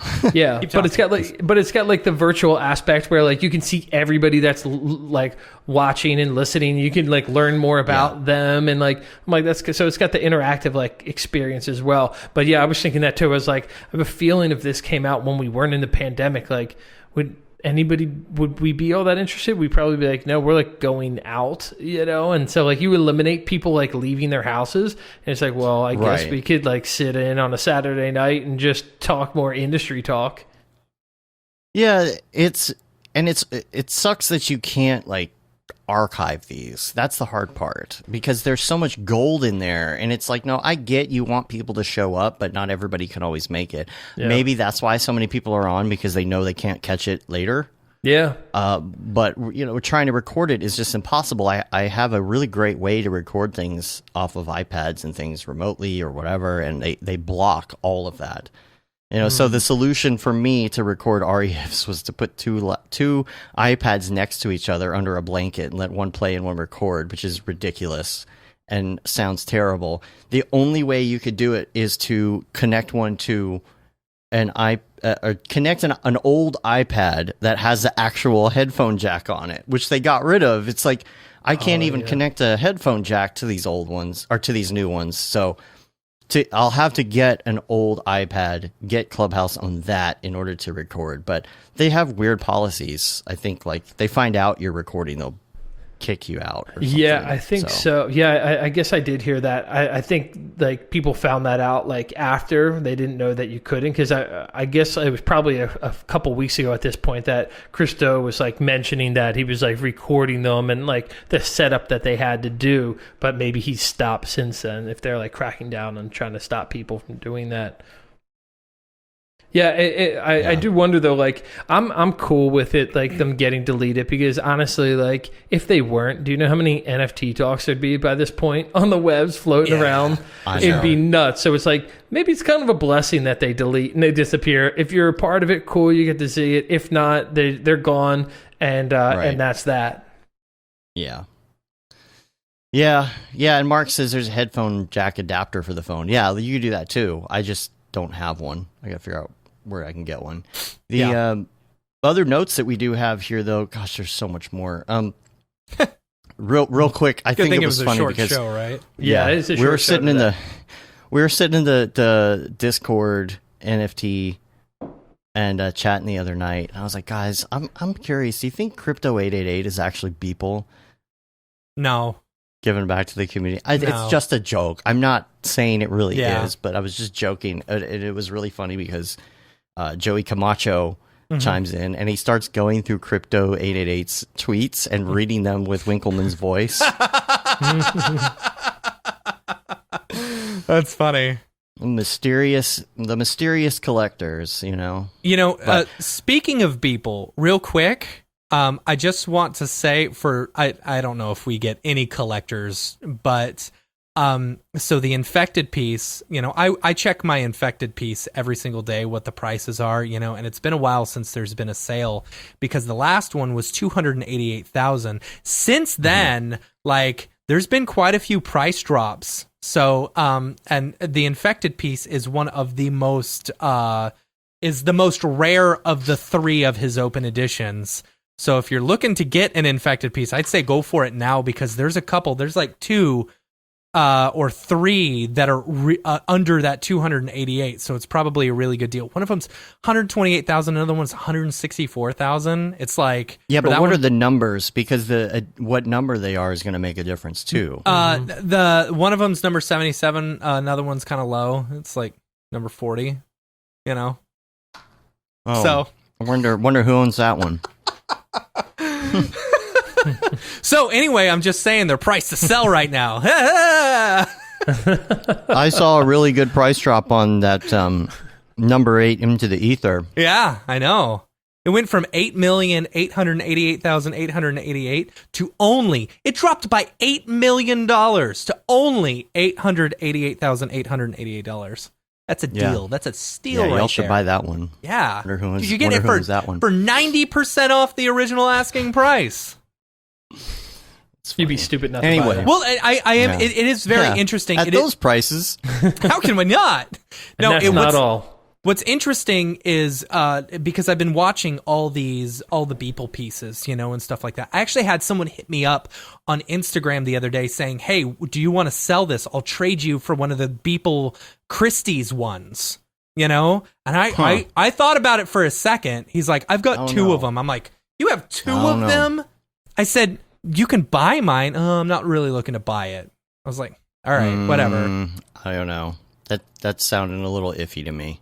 Yeah. You know. So anyway, but I mean, you know, I've been watching them, and there's only been a few sales here and there. I'm curious how I'm curious to see how I tried to go away from the mic, week. James. I was gonna. If my stomach is fully empty, I will get super nauseous. Yeah. I had to do that. Dude, if you puke or pass out on this episode, it only makes the episode better. So. Right. That's true. We could sell it as an NFT. I have actually been saying we should sell all the drop episodes as an NFT. You know, right. You know, I don't think we could hit the file size limit on that correctly. Yeah, but you do it as like a still image, and then you do the attachment with it, and the attachment with it is like a Dropbox link or whatever to the actual thing. Gotcha. What's the file size limit? What is the file? It depends on the site. Yeah, there's like 20 meg, and then there's like 50 meg, I think, on some of them. I'm not exactly sure how all of that works, and I know like it goes to decentralized servers in the end, but I'm not sure if when you do the original post on some of these sites, if they're actually having to do with the upload limit of their particular front end web software before it goes into that process. Yeah, because Nifty's is high. Nifty, from what I've seen, because I was like, because all mine are 4K. And I was like, and I'm like, damn it, I'm going to have to reduce the hell out of these. And it was like, nope, they're all good. I was like, whoa, all right, we're good to go then.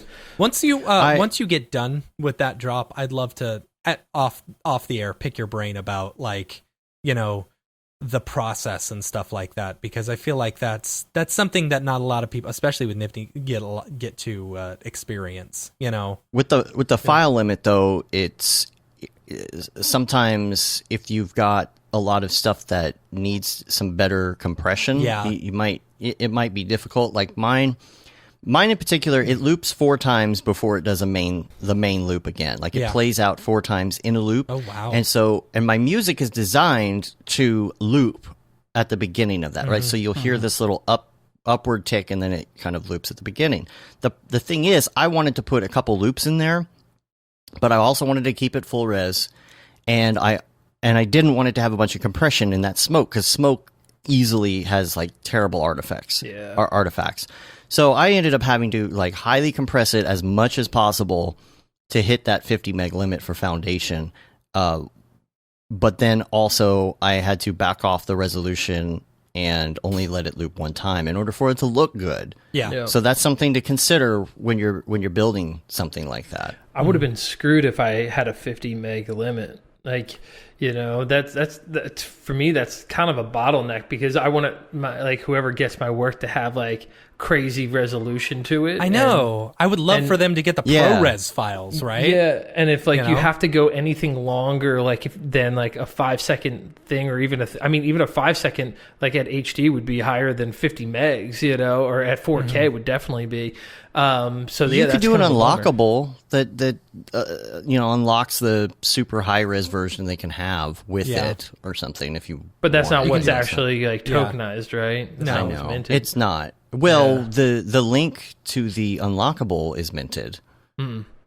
So a lot of people will put you can do like a bit.ly link, and that bit.ly link could change if you wanted it to, and that goes to something else. But again, no, that's of course it's not the original being high res, the minted version, but you could provide it in case they wanted to use it. Because my thought is like if somebody wanted to put this on in a digital frame or just really be able to like study it and look at it, and just appreciate what it actually looked like on the screen before it was run through garbage compression. Right. Yeah. Because I think out of 16 pieces, I only had 2 that I had to like slightly adjust, and they're still like very high res, but they're just under what the standard of a 4K resolution would be. But it's like it's still there.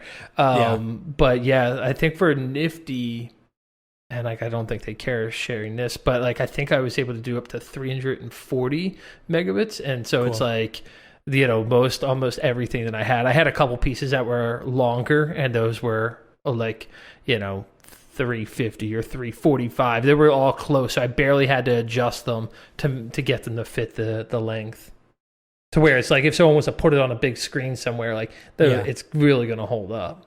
That's cool. So what do you think about studios getting into this space right now, and studios and brands in general? I am personally super on the fence about it. I'll say this, like I can make some exceptions. We were actually talking a bit about it on Clubhouse yesterday as well. And who knows, my mind can change at any point. I like to depends on how much money a studio is going to pay you to mint their NFT, right? I think there's some things in question. At first, though, I'm completely against it. I don't like the idea of studios doing it. This is like a decentralized space that's like giving the artist the name, and it's not housed under a studio again. It's not like now. I don't want this to become a space where it's like, and the studios again are the ones like, and all the artists disappear. It's just a function of that studio name, and everyone's hidden. And I hate that idea. I'm like, no, this is for the artists, and it's like uplifting artists and not studios. Now, obviously, like I feel like it should be on paper. If your track record over the past decade is to not pay employees overtime, have employees come in on the weekends, not give them any compensation, work them insane hours, bring young artists in for 2 years and put them in the grindhouse to where when they leave after 2 years, they never want to work in the industry again. If you are one of those studios, you are not allowed in this space whatsoever. We will determine what studios will come and enter in this space. And you've better been nice and treating us well and paying us properly. And now you can come into this space. It's like, this is our space. So like, I truthfully don't like the idea. And it's so funny. I was like, I love Barton, right? You guys know I love Barton. Barton knows I love Barton. We're good friends. I'm like, as I know it right now, he's the only studio that I would make the exception for. Yeah. Because I know his interest is in the best of all of his employees. Yeah. Right. And they're all going to get a percentage cut. Yeah. And he treats them well. He pays them for overtime, right? Like he's trying to get cool projects in for them. And sometimes there's lull in that when you're trying to just have your employees do dope work all the time. Like there can be moments where you don't have work. And so I feel like I could make the exception for a company like Already Been Chewed because of those couple little things.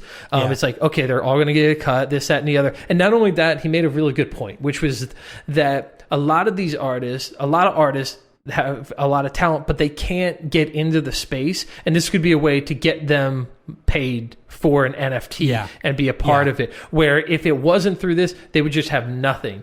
But I'm like, I just hate the idea. And I'm not going to just start bashing companies that I feel like don't treat artists well. But I'm like, I hate the idea of them getting in here, and it's like, you don't know if they're paying, how much they're paying, and maybe if the artists speak out against it, they get fired. Who knows what the hell's happening? Yeah, or even a company like getting some of its employees like, oh, I've got this idea. Let's go ahead and execute on this. Yep. And then they go and sell it as an NFT and don't compensate any of the artists. It's like, yeah, why not? They're already paying them a salary. It's their job to make something if they work there. If that's what they're telling them they make, I mean, they can quit or they can make it, you know? Yeah. And with Barton, it's kind of that feeling like, of course, you know that everybody works very well together, and they collaborate really well together. You can see that in the work that they're putting out, obviously, just amazing things.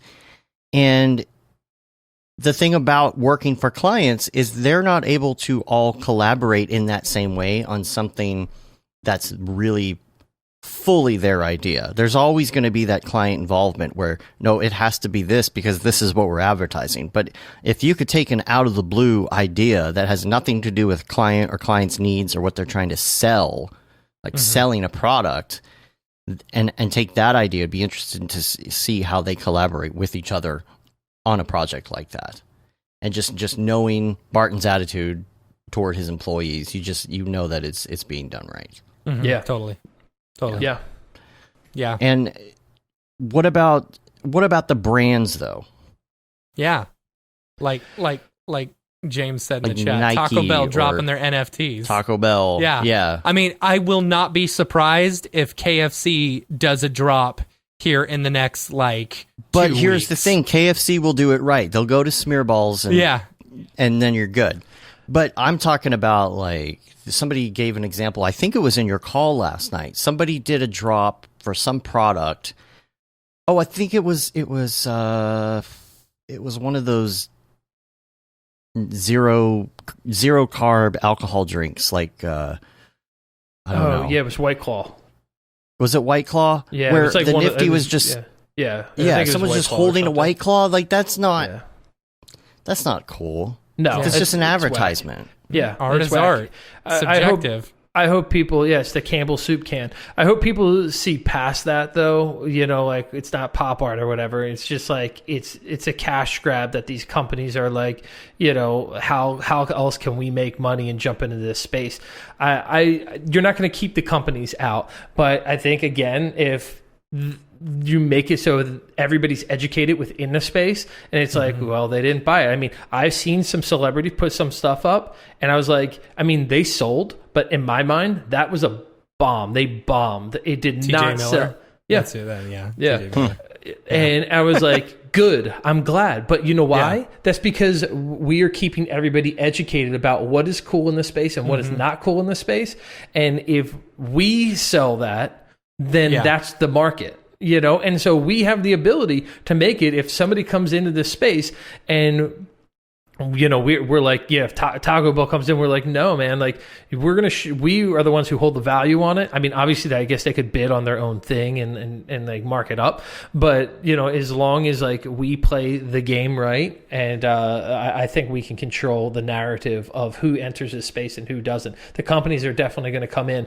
I don't even like it I mean, I love me some Wu-Tang, right? Wu-Tang had their drop, and I thought it was awful. I looked at it, I was like, do it right. There's so many amazing artists out here that would love to work with Wu-Tang who would knock this out of the park.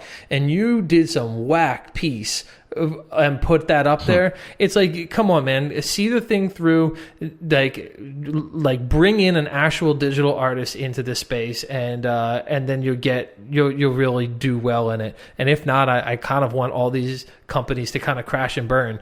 It's no, the artists have the power in this space. The collectors love art, and if the artists don't say that one's approved, I don't think it gets approved, honestly. Yeah. And how does the curation and even critique work? It's like, okay, art is subjective, so you can't critique me. How does one, even as a company, go about, what about, I mean, Nifty's kind of high up there, right?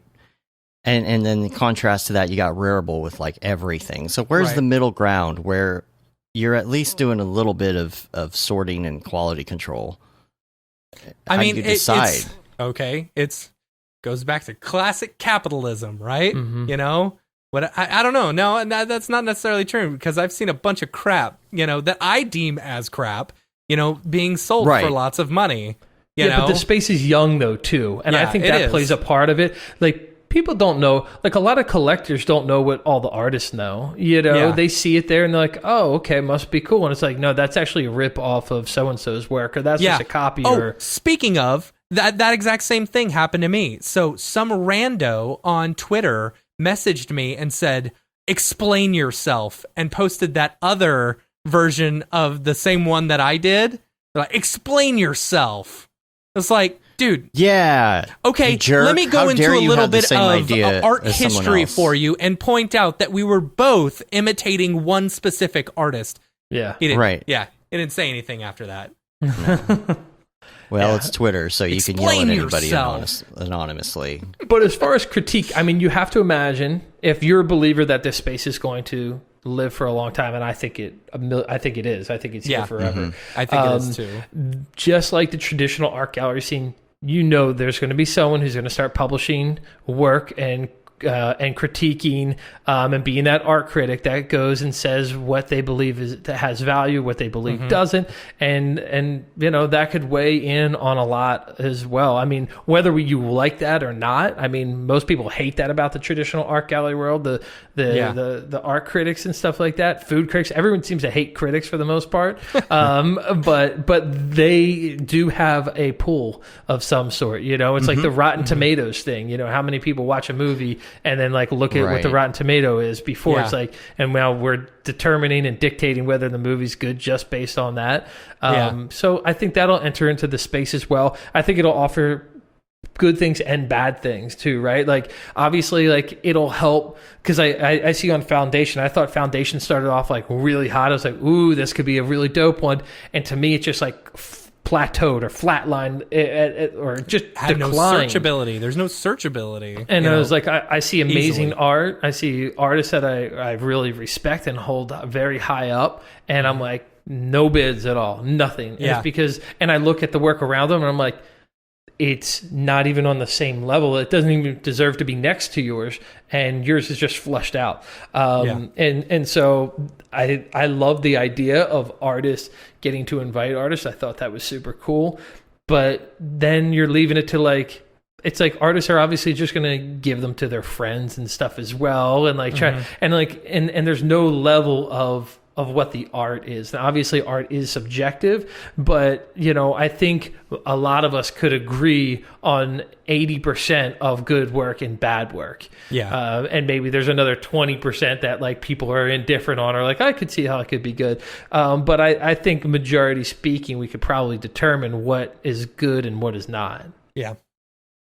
And do you think that the I supply gotta use the restroom and again. Be right back. there's supply and demand right now in this industry, right? There's going to be a need for artists or lack of a need for artists. Where are we right now? Where do you even think we even fall in that? It's, I mean, everybody's trying to get an invite. So does that mean we're at the point where the supply of artists is higher than the current demand? I think And so. will that change? Don't you think right now there's more artists than there are collectors? I would imagine that.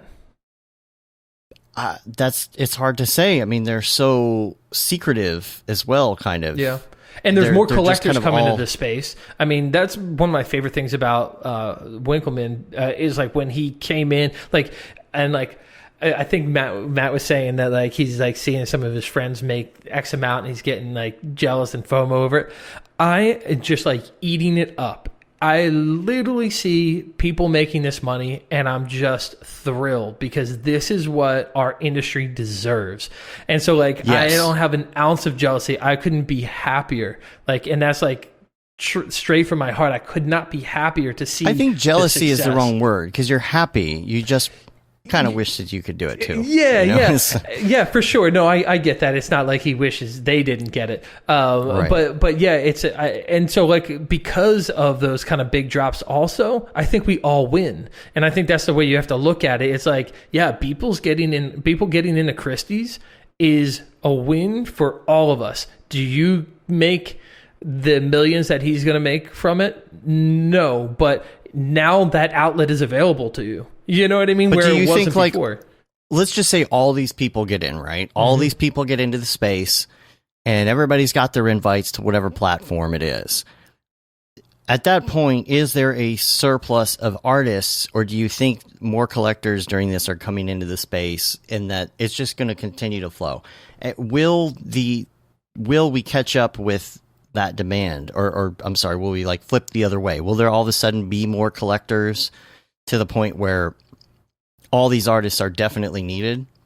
I think it's going to always be, I feel like it's always going to be even. I think there's always going to be equal amount of collectors to artists. And I think there's just going to be tiers, you know, and it's like, I would love to own a Picasso painting, but I know I can't afford it. So I guess I can, like, I also like this artist, you know, and I can't afford that. And I would like to have that on my wall as well. You know, so I think there's definitely going to be tiers and people that like, I mean, I would love a share of Bitcoin right now. You know, but it's like, do I want to spend, you know, that money? And it's like, I don't really feel like shelling out $40K, or I can't. I mean, I know you can get, like, you don't have to buy a whole share, but like, just let's play the game. And so it's like, I don't have $40K, but Ethereum, I could get a whole share of Ethereum, you know, or, you know, or any of these other ones, you know, and any of the altcoins that, you know, that we're into as well. And it's like, so that's why I think there's always going to be a space for any artist, any, like, whatever level you think you're at, because the mind and the genius of a lot of the people in the crypto space in general, they've been doing super high risk deals for years at this point. Right. And like, it's a hard thing to this wrap is normal. Yeah, it's a hard thing for a lot of people to wrap your minds around, but it's like they're throwing thousands and hundreds of thousands of dollars around and losing and making, and like, it's just this way of life for them right now. And they also like altcoins, where it's like, hey, we can throw in, I think this altcoin's going to be successful. Let's throw 20K at this. Let's throw 50K, 100, whatever, $1,000, and take a chance that in 5 years from now, that it's going to be the next, you know, Bitcoin or Ethereum or whatever it might be, or just something different, and they make that. And so I think there's definitely a spot for artists of all levels, because a lot of the collectors that are savvy in the space also think about investment, and they also love art, and they want to find artists that are up and coming. They want to find artists that they think are going to blow up, and they want to be on that track and saying, I knew that artist was going to be killer, and I invested that money. I think that is super, super dope, and that's for everybody. That's for absolutely everybody. And what about music moving into this industry too? Is it going to be as big with music? Is it going to be more collaborations? Where is that headed? I think it's got to be collaborations. Obviously, I want it to be collaborations. I disagree, but go ahead. Yeah, I think it's going to be collaborations, but it could be because I want it to be collaborations too, Matt. Because, you know, right now it's like the visual has to come with the music, like, and I think there's like ways around it. I mean, even like the Kings of Leon thing, right? They have like the full album, then they have another tier package that comes with front row tickets to all of their concerts for life. That's funny. And then the third one is like a full music video paired with the visual, like paired with the audio. And I'm like, that's dope. I feel like you can't cut out the visual though. From what I see, the collectors are very much into the visual aspect. And I see, or I've seen ones that didn't really focus on the visual not do as well as I think collectively all the ones that didn't have a visual didn't do nearly as well as the ones that did have a visual paired with it. What do you think, Matt? Well, when you're talking about NFTs and stuff like that, I'm not thinking just about like selling it on a art space. You know, when we're talking about audio, I'm thinking about you're minting that to the blockchain, saying that I physically own this, you know, this album, song, a track, right? So the cool thing about smart contracts and this whole stuff is like it has the ability to also, you know, combat piracy as well. because if you're not, they could build a way to where you link your MetaMask or whatever wallet to Spotify, or to some iTunes player or something like that. And then you physically have that stuff, you physically have that, you own that album, right? Yeah. And you have the ability to resell it to someone else, but then you actually physically lose that, from your wallet. So you can't listen to it again unless you physically own it. I think that's going to be the new thing that audio people are looking at and looking into, because piracy, they got to get out of their record label deals. That's what's going to have to happen. Absolutely. Because they're still getting totally screwed. So they all have to figure out how to get out of that, and so they can get the power back to them as well. And think about this, you're a little artist, right? And you've got like a single or something out on Spotify, and you say, "Hey, you can buy my entire album on NFT, just link it to this player." Whoever can come up with the player and can come up with the wallet that links the two, you're solid. That's $1 million. That's $1 billion idea right there. Yeah, copyright's going to be absolutely huge. When do you think that's going to come into effect? Where you couldn't use your Google image on Google without it being blocked. Like you couldn't repost it. It's going to be a while. It's copyrighted. It's going to be to the point where everything is minted, and in order to do that, it's got to be a lot faster. It's got to be faster, environmentally friendly. Environmentally friendly, and it also has to be like almost free. Because right now this goes back to what I was talking about earlier. The minting prices are ridiculous. I can give away my stuff for $1, but it still costs someone $55 on top of that to buy it, which sucks. Yeah, we're talking about more in a microtransaction game where, let's say you want to buy an album, it's actually minting a copy of it for you. It's not saying it's some rare piece. It's minting your copy. Yeah. That you paid $10 It's like an for. Open edition that is constantly open or something that allows someone to buy a new copy of that, Yes. And then you've got the thing that plays it and all this other stuff that, keeps it all in one place. But then I think we're just talking about probably two different things, because then we're saying that then that doesn't really have a high value, right? Because it's about scarcity, but more it's just mainly copyright. about the technology. It's whatever you can buy it for, technology. That basically becomes the price. If it's $20 for an album on there and in the secondary marketplace, the CD warehouse, if it will be, of NFT audio, if someone's selling it for $5, there you go.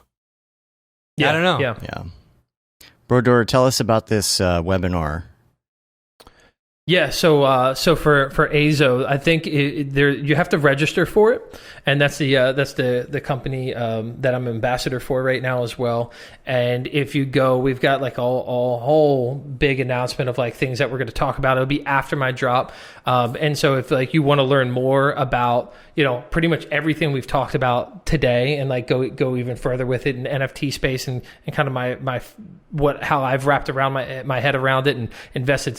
I've been crazy invested in this right now, but we're also going to talk about other things too, and just being a better artist and creating and how everything about the digital art world, because they're, like I said, they're really into all the arts and making kind of a big wave.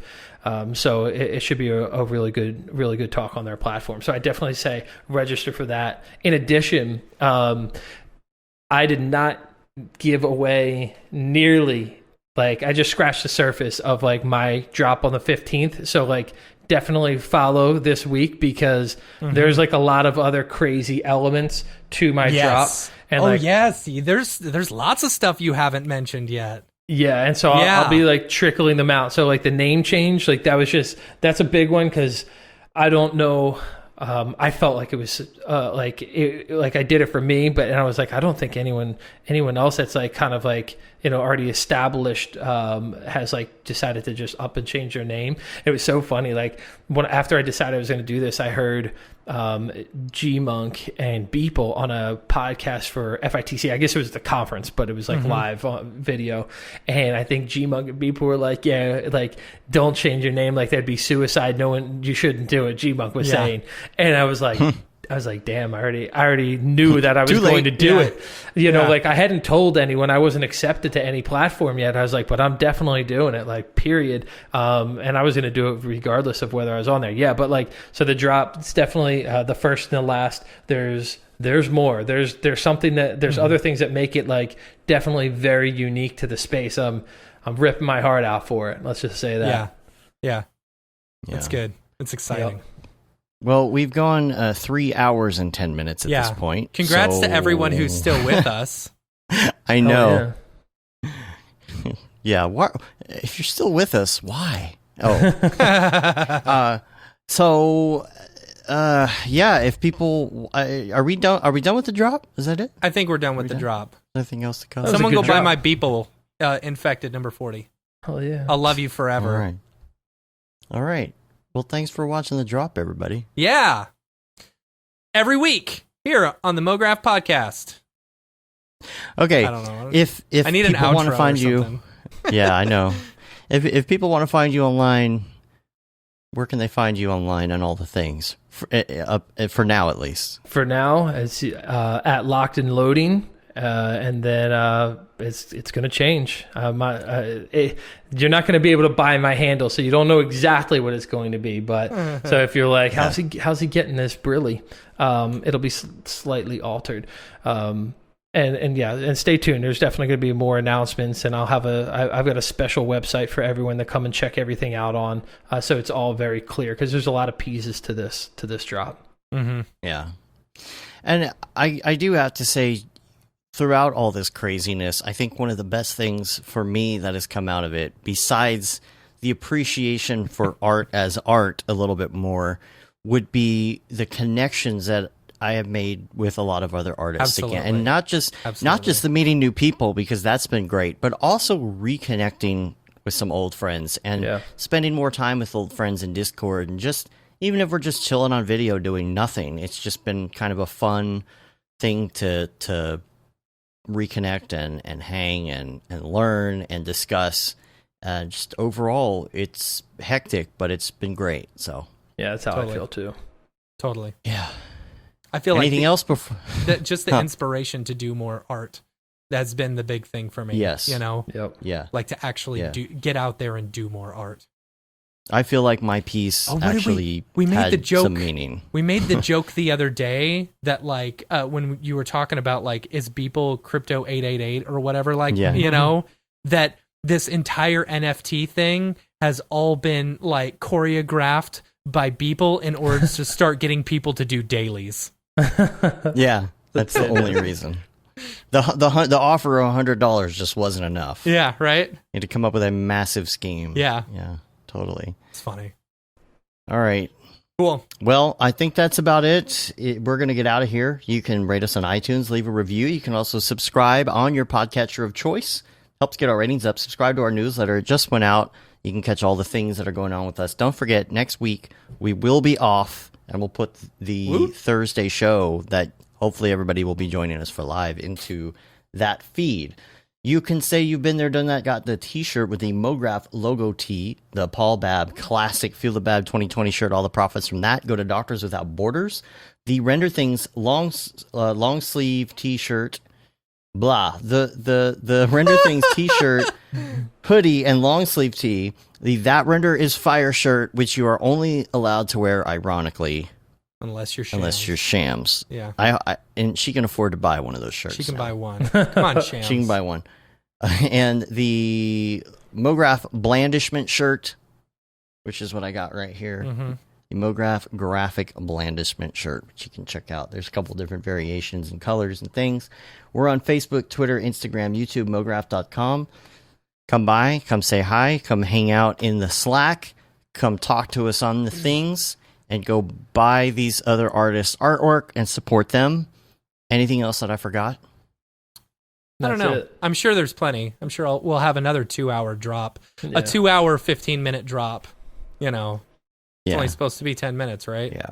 Now this is the whole show. Eventually it will be shorter. Yeah, I mean that's the thing. Beginning. Once the craziness kind of, you know, subsides a bit, and this, I feel like this is eventually just gonna become like a marketplace type thing. You know, it'll be where a regular people can segment. post their stuff.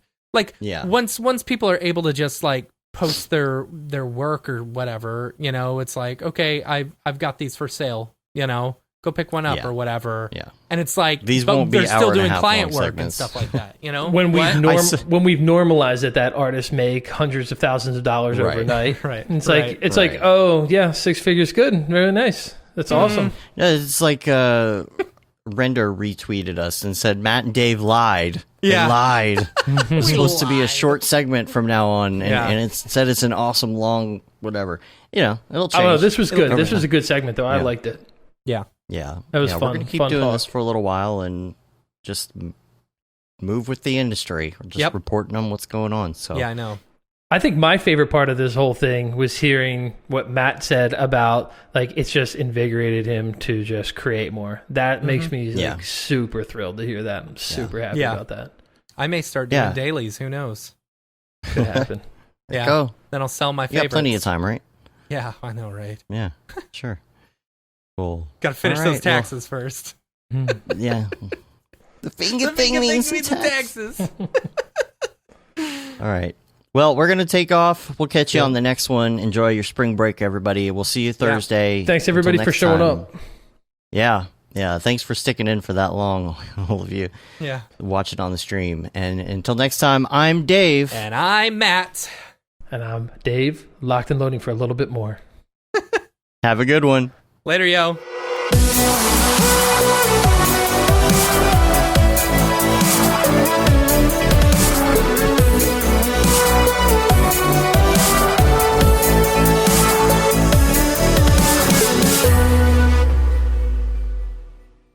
Pretty good, I guess. Mograph.com, an online resource for motion graphic artists. Start your week with the Mograph podcast. Industry news, interviews with your favorite artists, and terrible humor. Watch live shows and interviews from Mograph events like NAB, SIGGRAPH, Half-Res, and local meetups. Our Mograph Talks feature live demos and motivation from artists all around the world. Sometimes you gotta make stuff that you're not gonna put on your reel, and I'm not here to judge. What if Rick and Morty show up for the countdown at midnight? That's where I peaked in life, in my career. We gotta stop this thing, Rick! It's gonna kill us all! Hear from the people that create your software, design your render engines, and artists that are changing the face of modern motion graphics. You get that render done. Yeah, you better frame what? Mograph tutorials and online classes will teach you about Cinema 4D, After Effects, as well as other popular software and render engines. Throw in the HDR Studio, take the render settings, pick the HDR, put in reflection, and gorgeous. Branch into new software. Learn time-saving tips, techniques, workflows, and lessons that'll keep you up to date in the world of motion design. Oh, brother, those are some of my favorite elves. I love projects that scare me. When our art director comes to us and asks for something that I had never done before, man, it gets me pumped. Join the conversation in our live sessions. Check out our plugins, or join the hundreds of daily active users in our Slack channel for technical help, advice, contests, or just to joke around. Real nice banana. Ah, that's so funny. All right. I'm going to live forever. Subscribe today and get the latest updates on our YouTube and other social media channels. Take all your dreams and just do it! We don't care how you get here, folks. Just get here. Subscribe to Mograph.com.